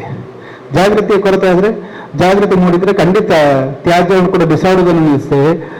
ಲಾಸ್ಟ್ ಟೈಮ್ ಒಮ್ಮೆ ಮಾಡಿದ್ರು ಇವರ ಟೈಮಲ್ಲಿ ತ್ಯಾಜ್ಯವನ್ನು ಕಸವನ್ನು ರಸವಾಗಿಸುವ ಕಾರ್ಯ ಅಂಥದ್ದನ್ನು ಕೂಡ ಒಂದು ನೀವು ಇದು ಮಾಡಿದ್ರೆ ಆಗ್ತದೆ. ಮತ್ತೆ ಕೆಲವು ಇಲಾಖೆಗಳಿಂದ ಕೆಲವು ಸಂಘ ಸಂಸ್ಥೆಗಳಿಗೆ VRDF ಗ್ರಾಮೀಣಾಭಿವೃದ್ಧಿ ಇದಿದೆ, ವಿಜಯ ಬ್ಯಾಂಕ್, ಅವರೆಲ್ಲ ಟ್ರೈನಿಂಗ್ ಕೊಡ್ತಾರೆ ಬೇರೆ ಬೇರೆ ವಿಚಾರದಲ್ಲಿ. ನಾವು ಬಿಸಾಡುವ ವಸ್ತುಗಳನ್ನು ಕೂಡ ನಾವು ಇದು ಮಾಡ್ಬೋದು ಅಂತ ಒಂದು ಕಾರ್ಯಕ್ರಮಗಳನ್ನು ನೀವು ಮುಸ್ಲಿಂ ಸೆಂಟ್ರಲ್ ಕಮಿಟಿ ಹಮ್ಮಿಕೊಂಡ್ರೆ ಉತ್ತಮ ಅಂತ ಹೇಳಿ ನಿನ್ನೊಂದು ನನ್ನ ಅನಿಸಿಕೆ ಅಷ್ಟೇ. ಕರೆಕ್ಟ್ ಇರಬೇಕು. ನಮ್ಮ ನೈಋತ್ಯರು ನಮ್ಮ ಮನೆ ಕ್ಲೀನ್ ಇರುವಷ್ಟು ನಮ್ಮ ಮನೆ ಹಂಗಲ ಮನೆ ರೋಡು ರಸಸಲೆಲ್ಲ ಹೇಳಿದ್ರು, ಒಂದು ರಸ್ತೆಯಲ್ಲಿ ಕಲ್ಲಿದ್ದುದನ್ನು ತೆಗೆದು ಆ ಕಡೆ ಬಿಸಾಡ್ಬೇಕಂತ ಹೇಳಿ. ಅಂಥದ್ದು ನಾವೇನು ಮಾಡುದು, ನಮ್ಮ ಕಸವನ್ನು ಇನ್ನೊಬ್ಬರ ಹಿಟ್ಟಿಗೆ ಹಾಕೋದು, ಅದು ಎಲ್ಲಿ ಸಹ ಎಲ್ಲಿಲ್ಲ. ಅದಕ್ಕೆ ನಾನು ಹೇಳೋದು, ನಾವು ಮತ್ತೆ ನೀವು ಇದರ ವಿಷಯದಲ್ಲಿ ಏನ್ ಬೇಕು ನಾವೊಂದು ಜಂಟಿಯಾಗಿ ಮಾಡುವ, ಅದಕ್ಕೆ ಒಂದು ಸಹಕಾರ ಕೊಡಿ. ನಾವು ನಿಮ್ಮೊಟ್ಟಿಗೆ ಇದ್ದೇವೆ. ಮತ್ತೆ ಮಾಧ್ಯಮದವರು ಮುಂದೆ ಇದ್ರೆ ಮಾತ್ರ ನಾವು ಮುಂದೆ ಹೋಗ್ಲಿಕ್ಕೆ ಸಾಧ್ಯ. ಏನಾದ್ರೂ ಒಂದು ಮಾಡಿದ್ರೆ, ಉತ್ತಮ ಒಂದು ಕೆಲಸ ಮಾಡಿದ್ರೆ ಪ್ರಚಾರಕ್ಕೆ ನೀವು ಬೇಕಲ್ಲ ಮಾಧ್ಯಮದವರು. ಅದಕ್ಕೆ ನಾನು ಹೇಳಿದ್ದು, ಈಗ ನಾವು ಮಾಡುವುದಲ್ಲ, ನಾವು ಜಂಟಿಯಾಗಿ ಒಟ್ಟಿಗೆ ಮಾಡುವ. ಹಾಗಾದ್ರೆ ನೀವು ಸ್ವಲ್ಪ ಜಾಸ್ತಿ ಹಾಕ್ಬೋದು. Okay, thank you.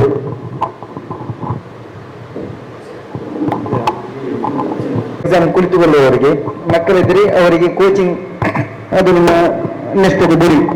ಮತ್ತೆ ಬೇರೆ ಯಾವುದುಂಟು ನಿಮ್ಮ ಗುರಿ? ಅಂದ್ರೆ ಈಗ ನೀವು ರಂಜಾನ್ ರಕ್ತದಾನ ಶಿಬಿರ, ಉಚಿತ ಆರೋಗ್ಯ ಶಿಬಿರ, ಕಣ್ಣಿನ ಶಿಬಿರ, ದಂತ ಚಿಕಿತ್ಸೆ, ರಂಜಾನ್ ಕಿಟ್, ಸೌಹಾರ್ದ ಇಫ್ತಾರ್, SSLC ವಿದ್ಯಾರ್ಥಿಗಳಿಗೆ ಹೇಗೆ ಪರೀಕ್ಷೆ ಎದುರಿಸ್ತೀರಾ ಅಂತ ಬಹಳಷ್ಟು ಮಾಹಿತಿ ಅದನ್ನು ಕಾರ್ಯಾಗಾರವನ್ನು ಮಾಡಿದ್ದೀರಿ. ಅಂದ್ರೆ ಮುಂದೆ ನಿಮ್ಮ ಯೋಜನೆ ಬಹಳಷ್ಟಿದೆ, ಯಾವುದೆಲ್ಲ ಇದೆ? ಸೊ ಈ ಒಂದು ಕಾರ್ಯಕ್ರಮದ ಜೊತೆಗೆ ಇವತ್ತು ನೆಕ್ಸ್ಟ್ ತುಂಬಾ ಮಂದಿ, ಯಾಕೆಂದ್ರೆ ಇವತ್ತು ನಮ್ಗೆ ಇವತ್ತು ನೀವು ನೋಡಿರ್ಬೋದು, ಇವತ್ತು ಎಲ್ಲ ಇಲಾಖೆಗಳಲ್ಲಿ ಕೂಡ ಈಗ ನಿಮ್ಗೆ ಗೊತ್ತಿರುವಂತದ್ದು ಸಮಾಜದಲ್ಲಿ ಆರ್ಥಿಕ ಶಕ್ತಿಯಲ್ಲಿ ಜಾಸ್ತಿ ಆಗ್ತದೆ. ನಿಮ್ಗೆ ಗೊತ್ತಿರುವಂತ ವಿಚಾರ ಇವತ್ತು ಜಿಲ್ಲೆಯಲ್ಲಿ ನಡೆದಂತಲ್ಲಿ ಸಮಸ್ಯೆ. ಯಾಕಂದ್ರೆ ಒಂದು ಎಲ್ಲಿ ನಡೀತದೆ ಅಂದ್ರೆ ಒಂದು ರಾಜಕೀಯವಾಗಿ ಏನಾದರೂ ಹೆಚ್ಚು ಕಮ್ಮಿ ಮಾತಾಡಿದರೆ ಆ ರಾಜ್ಯಕ್ಕೆ ಪಕ್ಷ ಹಾಳಾಗ್ಬೋದು. ಅದೇ ತರ ಯಾರಾದ್ರೂ ಏನು ಮಾತಾಡಿದ್ರೆ ಆ ಮನೆಯಲ್ಲಿ ಆ ಮನೆ ಹಾಳಾಗ್ಬೋದು. ಬಟ್ ಎಲ್ಲೋ ಒಂದು ಕಡೆ ಶಿಕ್ಷಣದಲ್ಲಿ ಕೂಡ ಕೆಲವೊಂದು ಶಿಕ್ಷಕರು, ಕೆಲವರನ್ನು ಹೇಳಿದ್ದಲ್ಲ, ಅಲ್ಲಿ ಕೂಡ ಒಂದು ಜಾತೀಯತೆಯನ್ನು ನೋಡುವಂತ ವ್ಯವಸ್ಥೆ ಇವತ್ತು ಆಗ್ತಾ ಇದೆ. ಆದರೆ ಒಂದು ಶಿಕ್ಷಕರಿಂದ ಒಂದು ಜಾತಿಯ ಇಡೀ ದೇಶವೇ ಹಾಳಾಗುತ್ತೆ. ಅದಕ್ಕೆ ನಾವು ಹೇಳುವಂತ ವಿಚಾರವೆಂದ್ರೆ, ನಮ್ಗೆ ಮುಂಚೆ ಬರುವಂಥದ್ದು ಈ ವಿಚಾರವನ್ನು ಇಟ್ಕೊಂಡು ನಮ್ಮ ಮನಸ್ಸಲ್ಲಿ ಇದನ್ನು ಡಿಸ್ಕಸ್ ಮಾಡ್ತಾ ಇದ್ದೇವೆ ನಾವು. ಅದು ಎಷ್ಟೋ ಮಟ್ಟಿಗೆ ಸಕ್ಸಸ್ ಆಗುತ್ತೆ ಅಂದ್ರೆ, ಬಟ್ ಸಕ್ಸಸ್ ಆಗುತ್ತೆ ಅಂದ್ರೆ ಪಾಸಿಟಿವ್ ಥಾಟ್ ಇದೆ. ಯಾಕೆಂದ್ರೆ ನಾವು ಅಂದ್ರೆ ಅಂತ ಅಧಿಕಾರಿಗಳನ್ನ ಶಿಕ್ಷಣ ಇಲಾಖೆ ತರುವಂತ ಒಂದು ಇವತ್ತಾಗ್ಬೇಕಂತಲ್ಲ ಇವತ್ತು ಏನು ನಾವು ಫೌಂಡೇಶನ್ ಹಾಕಿದ್ದೇವೆ, it will go to the future. ನಾವು ಇವತ್ತು ಫೌಂಡೇಶನ್ ಹಾಕ್ಬೇಕು. ನಮ್ಗೆ ತಾಳ್ಮೆ ಇರಬೇಕು, ಸ್ಯಾಕ್ರಿಫೈಸ್ ಬೇಕು, ಪೇಷನ್ಸ್ ಇರಬೇಕು. ಇವತ್ತು ನಾವು ಹಾಕಿದಂತ ಏನು ಫೌಂಡೇಶನ್ ಅದು ಮುಂದಕ್ಕೆ ಒಂದು ದಿವಸಕ್ಕೆ ಸ್ವಾತಂತ್ರ್ಯ ಸಿಗಲಿಲ್ಲ. ಸ್ವಾತಂತ್ರ್ಯ 2 ತೆಗಿಲಿವೆ. ಸ್ವಾತಂತ್ರ್ಯ ಸಿಗಿದ ಒಂದು ಫೋಕಸ್ ಆಗಿದೆ. ಬಿಕಾಸ್ ಮಹಾತ್ಮ ಗಾಂಧಿಯವರು ಏನ್ ಹೇಳಿದರು, ಅಹಿಂಸೆಯಿಂದ ಸ್ವಾತಂತ್ರ್ಯ ಸಿಗ್ಬೇಕಂತೇಳಿ. ಸುಭಾಷ್ ಚಂದ್ರ ಬೋಸ್ ಅವರು ನಿರಂತರ ಶಾಂತಿಗೆ ಒಂದು ಕ್ರಾಂತಿ ಇರಬೇಕು. ಎರಡು ಫೋಕಸ್, ಒಂದು ಏನಿರೋದು ಗುರಿ ಒಂದೇ, ಬಟ್ ವಿಧಗಳು ಬೇರೆ ಇರುತ್ತೆ, ದಾರಿಗಳು. ಅದೇ ತರ ನಮ್ದು ಬೇರೆ ಬೇರೆ ಸೊಸೈಟಿಗಳು, ಬೇರೆ ಬೇರೆ ಸಂಘ ಸಂಸ್ಥೆಗಳಿವೆ. ಅವರು ಕೂಡ ಬೇಕಾದಷ್ಟು ವಿಚಾರ ವಿನಿಮಯ ಮಾಡ್ತಾರೆ. ಅವರು ನಮ್ಮಲ್ಲಿರುವಂಥದ್ದಂದ್ರೆ ಮುಂದಿನ ದಿನದಲ್ಲಿ ಜಿಲ್ಲೆಗೆ ಒಂದು ಅಥವಾ ನಮ್ಮ ರಾಜ್ಯಕ್ಕೆ ಒಳ್ಳೆ ಉತ್ತಮ ಶಿಕ್ಷಕರನ್ನು ಅಥವಾ ಶಿಕ್ಷಣಾಧಿಕಾರಿಯನ್ನು ತರಬೇಕಾದ್ರೆ ಉತ್ತಮ ಮಟ್ಟದಲ್ಲಿ ಒಂದು ಶಿಕ್ಷಣ ಕೊಡುವಂತ ಒಂದು ಮಾರ್ಗವನ್ನು ಕೊಡುವಂತ, ಆ ರೀತಿ ಅವರ ಮೋಟಿವೇಟ್ ಮಾಡುವಂತ ಒಂದು ಶಿಕ್ಷಣ ಆಗುತ್ತೆ. ಬದಲು ಏನಾಗುತ್ತೆ, ನಮ್ಮ ಮನೆಯಲ್ಲೇ ಇವತ್ತು ನಾನು ಹೇಳುವಂತ ಜಾತಿಯ ಬಗ್ಗೆ ಮತ್ತೊಂದು ಮಾಡುವಂತ ನಮ್ಮ ಪ್ರತಿಯೊಂದು ಪರಿಸರ ಆಗಬಾರದು. ನಾವು ಏನೇ ವಿಚಾರದಲ್ಲಿ ಯಾವುದೇ ಧರ್ಮದ ವಿಚಾರ ಬಂದಾಗ ನಿಮ್ಮ ಸಹೋದರ ಅಂತ ಹೇಳುವಂತ ವಿಚಾರ, ಈ ಮಟ್ಟಿನಲ್ಲಿ ನಾವು ಸೌಹಾರ್ದ ಜೊತೆಗೆ ಆ ಎಜುಕೇಶನ್ ಒಟ್ಟಿಗೆ ಮೌಲ್ಯಾಧಾರಿತ, ಯಾವ ಶಿಕ್ಷಣವು ಪುಸ್ತಕ ಸೀಮಿತ, ನೈತಿಕ ಮತ್ತು ಮೌಲ್ಯಾಧಾರಿತ ಶಿಕ್ಷಣವೇ ಶಿಕ್ಷಣ. ಅದು ಇವತ್ತು ಆಗ್ತಾ ಇಲ್ಲ, ತುಂಬಾ ನಮ್ಮಲ್ಲಿ ಕೊರತೆ ಇರುವಂಥದ್ದು. ಅದಕ್ಕೋಸ್ಕರ ಆ ಒಂದು ಬಾಂಧವ್ಯವನ್ನು ಜಾಸ್ತಿ ನಾವು ನೋಡುವಾಗಲೇ ಒಂದು ವಿರೂಪದಲ್ಲಿ ನೋಡುವಂಥದ್ದು, ಒಬ್ಬರು ನೋಡುವಾಗ ಅಂತ ಒಂದು ಆಗಿದೆ. ಅದಕ್ಕೋಸ್ಕರ ಮುಂದಿನ ಗುರಿ ನಮಗೆ ಶಿಕ್ಷಣ ಜೊತೆಗೆ ಮೌಲ್ಯಾಧಾರಿತ ಶಿಕ್ಷಣಗಳು, ನೈತಿಕ ಅಂತ ಕೇಳುವಂಥ ವಿಚಾರಕ್ಕೆ ನಾವು ಮಾಡ್ತಿದ್ದೇವೆ ಅಂತ. ಇದೀಗ ಮುಚ್ಚುವಂತದಲ್ಲಿರುವ ಸರ್ಕಾರಿ ಶಾಲೆಗಳು ತುಂಬಾ ಇದೆ ಉಳ್ಳಾಲ ಭಾಗದಲ್ಲಿ.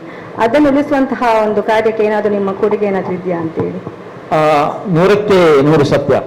ಇದಕ್ಕೆ ಪ್ರಥಮವಾಗಿ ನಮ್ಮ ರಾಜಕೀಯ ಪ್ರತಿನಿಧಿಗಳು, ಅಂದ್ರೆ ಪ್ರಥಮವಾಗಿ ಯಾರು ಸರ್ಕಾರ ಶಾಲೆ ಜವಾಬ್ದಾರಿ ಹೊತ್ಕೊಂಡ್ರೆ, ಅಂದ್ರೆ ಸರ್ಕಾರಿ ಶಾಲೆಗೆ ಸಂಬಳ ಕೊಡುವವರು, ಸರ್ಕಾರ ಸಾಲ ನಡೆಸುವವರು, ಸರ್ಕಾರದ ಕನ್ಸರ್ನ್ ಶಿಕ್ಷಣ ಇಲಾಖೆ, ಅದು ಸರ್ಕಾರದ ಆಗಿಲ್ಲ.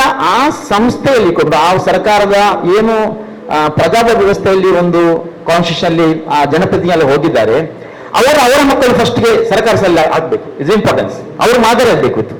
ಇವತ್ತೇನಾಗ್ತಿದ್ದಾರೆ, ಅವರ ಮಕ್ಕಳು ತುಂಬಾ ಒಳ್ಳೆಯ ಎಜುಕೇಶನ್ ಸಿಸ್ಟಮ್ ಅಥವಾ ಏನು ಹೇಳಿದ್ರೆ ಇಂಗ್ಲಿಷ್ ಆಂಗ್ಲ ಮಾಧ್ಯಮ ಶಾಲೆಗೆ ಹಾಕೋದ್ರಿಂದ ಇಲ್ಲಿ ಅದನ್ನು ಯಾವಾಗ ಅವರ ಮಾದರಿ ಅಲ್ಲವರು, ಇದು ಕೂಡ ಒಂದು ಕೊರತೆಯನ್ನು ನಾನು ಹೇಳಲಿಕ್ಕೆ ಇಷ್ಟಪಡ್ತೀನಿ. ಅದಕ್ಕೋಸ್ಕರ ನಮ್ದಂತೂ ಸಹಕಾರ ಇದ್ದೇ ಇರುತ್ತೆ. ನಾವು ಈ ಒಂದು ವಿಚಾರ ಎಲ್ಲೋ ಒಂದ್ ಕಡೆ ಅಲ್ಲಿ ಒಂದು ತಪ್ಪು ಮಾಹಿತಿ ಹೋಗ್ತದೆ. ಯಾಕೆ ಸರ್ಕಾರ ಇವತ್ತು ಸರ್ಕಾರ ಶಾಲೆ ತುಂಬಾ ವಿಷಯ ಇದೆ. ಈಗ ನನ್ನ ಮಕ್ಕಳು ಇಂಗ್ಲಿಷ್ ಮೀಡಿಯಂ ನಾನು ತುಂಬಾ, ಯಾಕೆಂದ್ರೆ ಒಂದು ನಮ್ಮಲ್ಲಿ ಜಾಸ್ತಿ ಫಿಮೇಲ್ಸ್ಗಳು ಏನ್ ಹೇಳ್ತಾರೆ, ಇಂಗ್ಲಿಷ್ ಎಂಬುದು ಆಕ್ಚುಲಿ ಒಂದು ಲ್ಯಾಂಗ್ವೇಜ್. ಇಂಗ್ಲಿಷ್ ಎಂಬುದು ಒಂದು ಲ್ಯಾಂಗ್ವೇಜ್, ಅದೊಂದು ಎಜುಕೇಶನ್ ಹೇಳಲಿಕ್ಕಾಗಲ್ಲ. ಎಜುಕೇಶನ್ ಬೇರೆನೆ. ಅದು ಯಾವುದಿಗೆ ಗುಜರಾತ್ಗೆ ಹೋದಾಗ ಏನು ಗುಜರಾತಿಗಳು, ಮಹಾರಾಷ್ಟ್ರಕ್ಕೆ ಹೋದಾಗ ಮರಾಠಿ ಇರುತ್ತೆ. ಇದು ಕೂಡ ಇಂಗ್ಲಿಷ್ ಒಂದು ಆಂಗ್ಲ ಎಜುಕೇಶನ್ ಒಂದು ಲ್ಯಾಂಗ್ವೇಜ್. ಅಂಡ್ ಈ ಲ್ಯಾಂಗ್ವೇಜ್ಗೋಸ್ಕರ ತುಂಬಾ ಹೋರಾಟ ಮಾಡಿ, ಲ್ಯಾಂಗ್ವೇಜ್ ಇಂಪಾರ್ಟೆನ್ಸ್ ಅಲ್ಲ, ಬದಲಾಗಿ ನೈತಿಕ ಮತ್ತು ಮೌಲ್ಯಾಧಾರಿತ ಶಿಕ್ಷಣ ಕೊಡಬೇಕಿತ್ತು. ಅದು ಇವತ್ತು ಸಿಗ್ತಾ ಇಲ್ಲ. ಆದ ಕಾರಣ ನೈತಿಕತೆಯನ್ನು ಕೊಡುವಂಥದ್ದು ಮತ್ತು ಇಂಗ್ಲಿಷ್ ಮೀಡಿಯಂ ಬದಲಿಗೆ ನಮ್ಮ ಸರ್ಕಾರ ಎಷ್ಟೋ ಮಂದಿ ಇವತ್ತು ಘಟಾನುಘಟಿಗಳು ಈ ರಾಷ್ಟ್ರವನ್ನು ಆಳಿದವರು, ರಾಷ್ಟ್ರ ಹಿಂದಿರುವಂಥ ಬಹಳಷ್ಟು ಸೈಂಟಿಸ್ಟ್ಗಳು ಬೇಕಾದಷ್ಟು ಅವರೆಲ್ಲ ಏನಂದ್ರೆ ಸರ್ಕಾರಿ ಶಾಲೆ ಕಲಿತವರು. ಬಟ್ ಇಲ್ಲಿ ಒಂದು ಕಲ್ತ ನಾವು ಹೇಳುವಂಥದ್ದು ನಿಜವಾಗಿ ಇವತ್ತು ನಾವು ಈ ಒಂದು ವಿನಿಮಯ ಮಾಡಿದಾಗ ತುಂಬಾ ಖುಷಿ ಆಗ್ತದೆ. ನೀವು ಕೇಳೋ ಪ್ರಶ್ನೆಗಳು ನಮಗೆ ಎಲ್ಲ ಒಂದ್ ಕಡೆ ತಪ್ಪಿದರು ಅಥವಾ ಅದರಲ್ಲಿ ಏನೋ ಫೊಗೆಟ್ ಆದರೂ ಕೂಡ ಇವತ್ತು ಅದು ನೆನಪಿಸುವಂತ ಮೆಮೊರಿ ಆಗುವಂತ ಒಂದು ಪ್ರಶ್ನೆ ಆಗುತ್ತೆ. So thank you so much sir. ಈಗ ಜಿಲ್ಲೆಯಲ್ಲಿ ಇದೆ ಕೋಮು ವಿಚಾರದಲ್ಲಿ ಈಗ ಅಶಾಂತಿ ಸೃಷ್ಟಿಯಾಗ್ತಿದೆ. ಈ ಉಳ್ಳಾಲದಲ್ಲಿ ಶಾಂತಿ ಸಭೆ ಆಗದೆ ತುಂಬಾ ಸಮಯ ಆಯಿತು. ಫಾರೂಕ್ನಲ್ಲಿ ಇವರ ಫಾರೂಕ್ ಅವರೆಲ್ಲ ತುಂಬಾ ಶಾಂತಿ ಸಭೆಯಲ್ಲಿ ಭಾಗವಹಿಸಿದ್ದಾರೆ. ಸದ್ಯ ಉಳ್ಳಾಲದಲ್ಲಿ ಈ ಅಶಾಂತಿಗಳು ಸಹ ಕಡಿಮೆ ಆಗಿದೆ ಅಂತ ಎಲ್ಲರ ಭಾವನೆ. ನಾವು ಸಹ ನೋಡ್ತಿದ್ದೇವೆ, ತುಂಬಾ ಒಂದು 7-8 ವರ್ಷದಿಂದ ಆಗ್ಲಿಲ್ಲ. ಆದರೂ ಸಹ ಇಲ್ಲಿ ಒಂದು ಪರಿಣಾಮಕಾರಿಯಾಗಿ ಎಲ್ಲ ಸಂಘಟನೆಗಳು, ಹಿಂದೂ ಸಂಘಟನೆಗಳು, ಮುಖಂಡರು ಎಲ್ಲರನ್ನು ಒಂದು ಒಟ್ಟು ಸೇರಿ ಮಾಡಿಸಬಹುದಲ್ಲ ನಿಮ್ಗೆ? ಒಂದು ಒಳ್ಳೆಯ ಸಲಹೆ. ಯಾಕೆಂತ ಹೇಳಿದರೆ ಶಾಂತಿ ಸೌಹಾರ್ದತೆಗೆ, ಅದರಲ್ಲೂ ಕೂಡ ಮತೀಯ ಸೌಹಾರ್ದತೆಗೆ ಒತ್ತು ಕೊಡುವಂಥ ಕಾರ್ಯಕ್ರಮಗಳು ನಾವು ಮುಂದಿನ ದಿನಗಳಲ್ಲಿ ಮಾಡಲಿಕ್ಕೆ ಖಂಡಿತವಾಗಿ ಪ್ರಯತ್ನ ಮಾಡ್ತೇವೆ. ಮತ್ತೊಂದು, ಈಗ ಘನತ್ಯಾಜ್ಯದ ಬಗ್ಗೆ ಒಂದು ಹೇಳಿದರು. ಯಾಕೆಂತ ಹೇಳಿದರೆ ಝೀರೋ ವೇಸ್ಟ್ ಮ್ಯಾನೇಜ್ಮೆಂಟ್ ಅಂತ ಹೇಳಿದರು. ಎಲ್ಲ ಮನೆಯಲ್ಲೂ ಕೂಡ ವೇಸ್ಟ್ ಇದ್ದೇ ಇರ್ತದೆ, ಆದರೆ ಝೀರೋಗೆ ಹೇಗೆ ತಲುಪಬೇಕು ಅಂತ ಹೇಳಿ. ಝೀರೋ ಮಾಡಬೇಕಾದರೆ ಪ್ರತಿಯೊಬ್ಬರ ಸಹಾಯ ಸಹಕಾರ ಮುಖ್ಯ. ಅದರಲ್ಲೂ ಪ್ರಮುಖವಾಗಿ ಪ್ಲಾಸ್ಟಿಕ್. ಈಗ ವಸಂತರವರು ಹೇಳಿದರು, ಪ್ಲಾಸ್ಟಿಕ್ ಸರ್ಕಾರ ಮನಸ್ಸು ಮಾಡಿದರೆ ಎಲ್ಲವನ್ನು ಝೀರೋಗೆ ತರಲಿಕ್ಕೆ ಸಾಧ್ಯ. ಸರ್ಕಾರ ಏನಾಗ್ತದೆ ಅಂತ ಹೇಳಿದರೆ ಪಾನ್ ಪರಾಗಿಗೆ ಬ್ಯಾನ್ ಮಾಡಿದ್ರು. 15 ದಿವಸ ಬ್ಯಾನ್ ಆಯಿತು, 16ನೇ ದಿವಸ ಹಾಗೆ ಈ ವಿಚಾರದಲ್ಲಿ ಸರ್ಕಾರವೇ ಪರ್ಫೆಕ್ಟ್ ಆದಂಥ ನಿಲುವು ಹೊಂದಿದರೆ ಖಂಡಿತವಾಗಿ ಝೀರೋ ಮ್ಯಾನೇಜ್ಮೆಂಟ್ ಮಾಡ್ಬೋದು. ಯಾಕಂದ್ರೆ ನಾನು ವಿದೇಶಕ್ಕೆ ಹೋಗಿದ್ದೆ, ಅಲ್ಲಿ ಆ ಒಂದು ಇದು ವ್ಯವಸ್ಥೆ ನೋಡಿದ್ರೆ ಉಂಟಲ್ಲ ಅಷ್ಟೊಂದು. ಮತ್ತೆ ಈ ಹೈದರಾಬಾದ್, ನಮ್ಮ ದೇಶದಲ್ಲಿ ಇರುವಂಥ ಹೈದರಾಬಾದಲ್ಲಿ ವೇಸ್ಟಿಂದ ಎಲೆಕ್ಟ್ರಿಕ್ ಉತ್ಪಾದನೆ ಮಾಡ್ತಾರೆ, ವೇಸ್ಟಿಂದ ಗೊಬ್ಬರ ಉತ್ಪಾದನೆ ಮಾಡ್ತಾರೆ. ನಾನೆಲ್ಲ ನೋಡಿದ್ದೇನೆ, ಅಲ್ಲಿ ಹೋಗಿಯೇ ನೋಡಿದ್ದೇನೆ ಸ್ಪಾಟಿಗೆ. ಹಾಗೆ ವೇಸ್ಟನ್ನು ಯಾವತ್ತೂ ಝೀರೋಗೆ ತರಲಿಕ್ಕೆ 100% ಚಾನ್ಸ್ ಇದೆ. ಪ್ರತಿಯೊಂದು ಮನೆಯಲ್ಲೂ ಕೂಡ ಆ ವೇಸ್ಟನ್ನು ಗೊಬ್ಬರ ಮಾಡಲಿಕ್ಕೋ ಅಥವಾ ಗುಜರಿಗೆ ಕೊಡುವಂಥ ವ್ಯವಸ್ಥೆ ಇನ್ನಿತರ. ಇದಕ್ಕೆ ಪ್ರತ್ಯೇಕವಾಗಿ ಗಾಡಿ ಇಟ್ಟು ಮುನ್ಸಿಪಾಲಿಟಿ ವ್ಯವಹರಿಸಬೇಕು ಅಂತ ಏನಿಲ್ಲ. ಎಲ್ಲ ಮನೆಯಲ್ಲೂ ಕೂಡ ಝೀರೋಗೆ ತರಲಿಕ್ಕೆ ವ್ಯವಸ್ಥೆ ಉಂಟು. ಅದನ್ನು ಮಾಡಲಿಕ್ಕೆ ಬೇಕಾದಂಥ ಏನಂತ ಹೇಳಿದರೆ ಅವೇರ್ನೆಸ್ ಕೊಡುವಂಥ ಕಾರ್ಯಕ್ರಮ ಸರ್ಕಾರದ ಮುಖೇನ ಆದರೆ ಬಹಳಷ್ಟು ಚೆನ್ನಾಗಿ ಆಗುತ್ತೆ ಅಂತ ಹೇಳಿ ನನ್ನ ಭಾವನೆ. ಸರ್, ಇವಾಗ ಈ ಸೋಷಿಯಲ್ ಮೀಡಿಯಾದಲ್ಲಿ ಈ ಕೋಮು ಬಿಂಬಿಸುವಂತಹ ಒಂದು ಅನೇಕ ಪೋಸ್ಟ್ಗಳಿಗೆ ಹರಿದಾಡ್ತಾ ಉಂಟು. ಅದು ಹಿಂದೂಗಳಾಗಿರ್ಬೋದು, ಮುಸಲ್ಮಾನರಾಗಿರ್ಬೋದು. ಅಂತಹ ಒಂದು ಆ ಪೋಸ್ಟ್ಗಳು ಬರಬಾರ್ದು ಅಂತ ಹೇಳಿದ್ರೆ ನೀವು ಯಾವ ರೀತಿ ಒಂದು ಕ್ರಮ ಕೈಗೊಳ್ಬಹುದು ಅಂತ ನಿಮ್ಮ ಪ್ರಕಾರ? ಖಂಡಿತವಾಗಿ. ಯಾಕಂತ ಹೇಳಿದರೆ ಧಾರ್ಮಿಕ ಪ್ರಜ್ಞೆ ಇರುವಂತ ಮನುಷ್ಯರು ಯಾರು ಇರ್ತಾರ ಅವರಲ್ಲಿ ಇಂಥ ಭಾವನೆಗಳು ಖಂಡಿತ ಬರುವುದಿಲ್ಲ. ಧಾರ್ಮಿಕ ಪ್ರಜ್ಞೆ ಇಲ್ಲದಂತ ಮನುಷ್ಯರು ಅವರಲ್ಲಿ ಇಂಥ ಭಾವನೆಗಳು ಬರ್ತವೆ. ಇದಕ್ಕೆ ಅವೇರ್ನೆಸ್ ಮುಖ್ಯ. ಪತ್ರಿಕೆ ಮುಖಾಂತರ ಆಗಿರಬಹುದು, ವಾಟ್ಸಪ್ ಮುಖಾಂತರ ಆಗಿರ್ಬೋದು, ಇನ್ನು ದ್ವೇಷ ಸಾಧಿಸುವಂತ ಯಾವುದೇ ಕಾರ್ಯಕ್ರಮಗಳು. ಈಗ ರಾಜಕೀಯದವರಿಂದಲೂ ಅಷ್ಟೇ ದ್ವೇಷನೇ, ಎಲ್ಲರೂ ದ್ವೇಷವನ್ನೇ ಕಾರ್ತಾ ಇರುವಂತ ಕಾಲ ಇದು. ಹಾಗಾಗಿ ಇದನ್ನು ಅವರ ಧಾರ್ಮಿಕ ಪ್ರಜ್ಞೆಯ ಮೂಲಕ ಈ ಒಂದು ವ್ಯವಸ್ಥೆಯನ್ನು ಸರಿಪಡಿಸಲಿಕ್ಕೆ ಪ್ರಯತ್ನ ಮಾಡಬಹುದು ಅಂತ ನನ್ನ ಭಾವನೆ.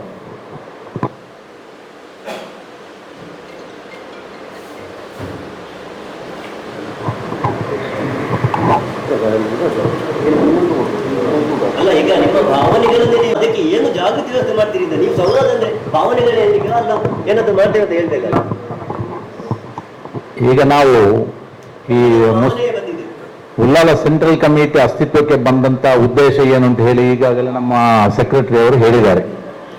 ಕೆಲವೊಂದು ಉದ್ದೇಶಗಳನ್ನು ಇಟ್ಟು ಕೆಲವು ಸಂಸ್ಥೆಗಳನ್ನು ಸ್ಥಾಪಿಸ್ತೇವೆ. ಆ ಉದ್ದೇಶಕ್ಕೆ ಹೊಂದಿಕೊಂಡೇ ಆ ಸಂಸ್ಥೆಗಳು ಮುಂದುವರಿತಾ ಇವೆ. ಅದರಲ್ಲೂ ಸೆಂಟ್ರಲ್ ಕಮಿಟಿ ಕೂಡ ಅಷ್ಟೇ.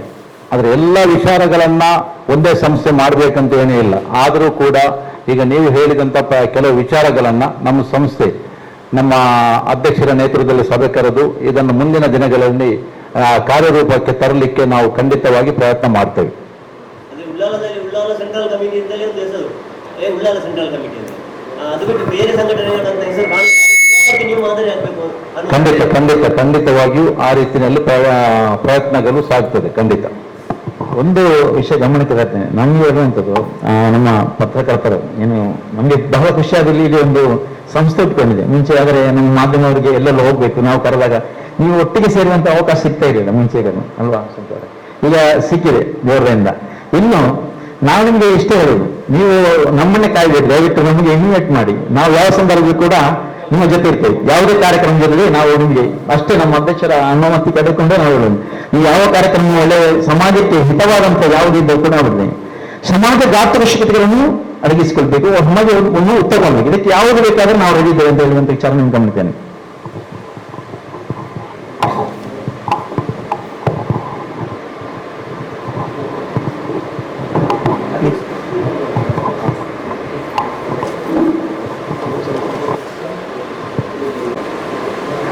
ಕೊನೆಯದಾಗಿ ನಮ್ಮ ಅಧ್ಯಕ್ಷರ ಭಾಷಣಕ್ಕಿಂತ ಮೊದಲು ನಮ್ಮ ಸಂಘದ ವತಿಯಿಂದ ಪತ್ರಕರ್ತರ ಸಂಘದ ಅಧ್ಯಕ್ಷರಿಗೆ ಒಂದು ಕಿರು ಸನ್ಮಾನವನ್ನು ನಾವು ಏರ್ಪಡಿಸ್ತೇವೆ.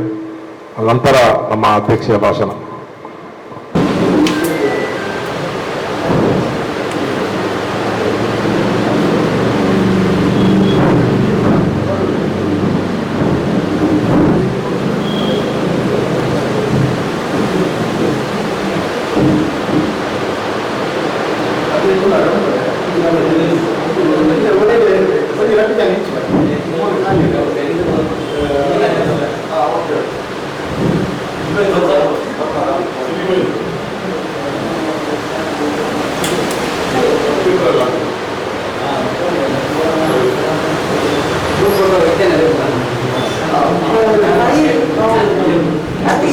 ಉಳ್ಳಾಲ ಸೆಂಟ್ರಲ್ ಕಮಿಟಿ ಹಮ್ಮಿಕೊಂಡಂತಹ ಸಂವಾದ ಕಾರ್ಯಕ್ರಮದಲ್ಲಿ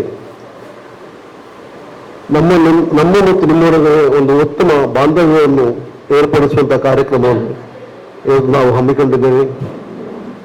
ಈ ಕಾರ್ಯಕ್ರಮದಲ್ಲಿ ಉಳ್ಳಾಲ ಪರಿಸರಕ್ಕೆ ಸಂಬಂಧಪಟ್ಟಂತಹ ಅದು ಮೂಲಭೂತ ಸೌಕರ್ಯ ಇರಬಹುದು, ಕಾನೂನು ಸುವ್ಯವಸ್ಥೆಯನ್ನು ಕಾಪಾಡುವ ನಿಟ್ಟಿನಲ್ಲಿ ಒಂದು ಉತ್ತಮವಾದ ಸಲಹೆ ಮತ್ತು ಇಲ್ಲಿಯ ಸಮಸ್ಯೆಗಳ ಬಗ್ಗೆ ನೀವೆಲ್ಲರೂ ನಮ್ಮೊಂದಿಗೆ ಒಂದು ವಿಚಾರವನ್ನು ಹಮ್ಮಿಕೊಂಡಿದ್ದೀರಾ.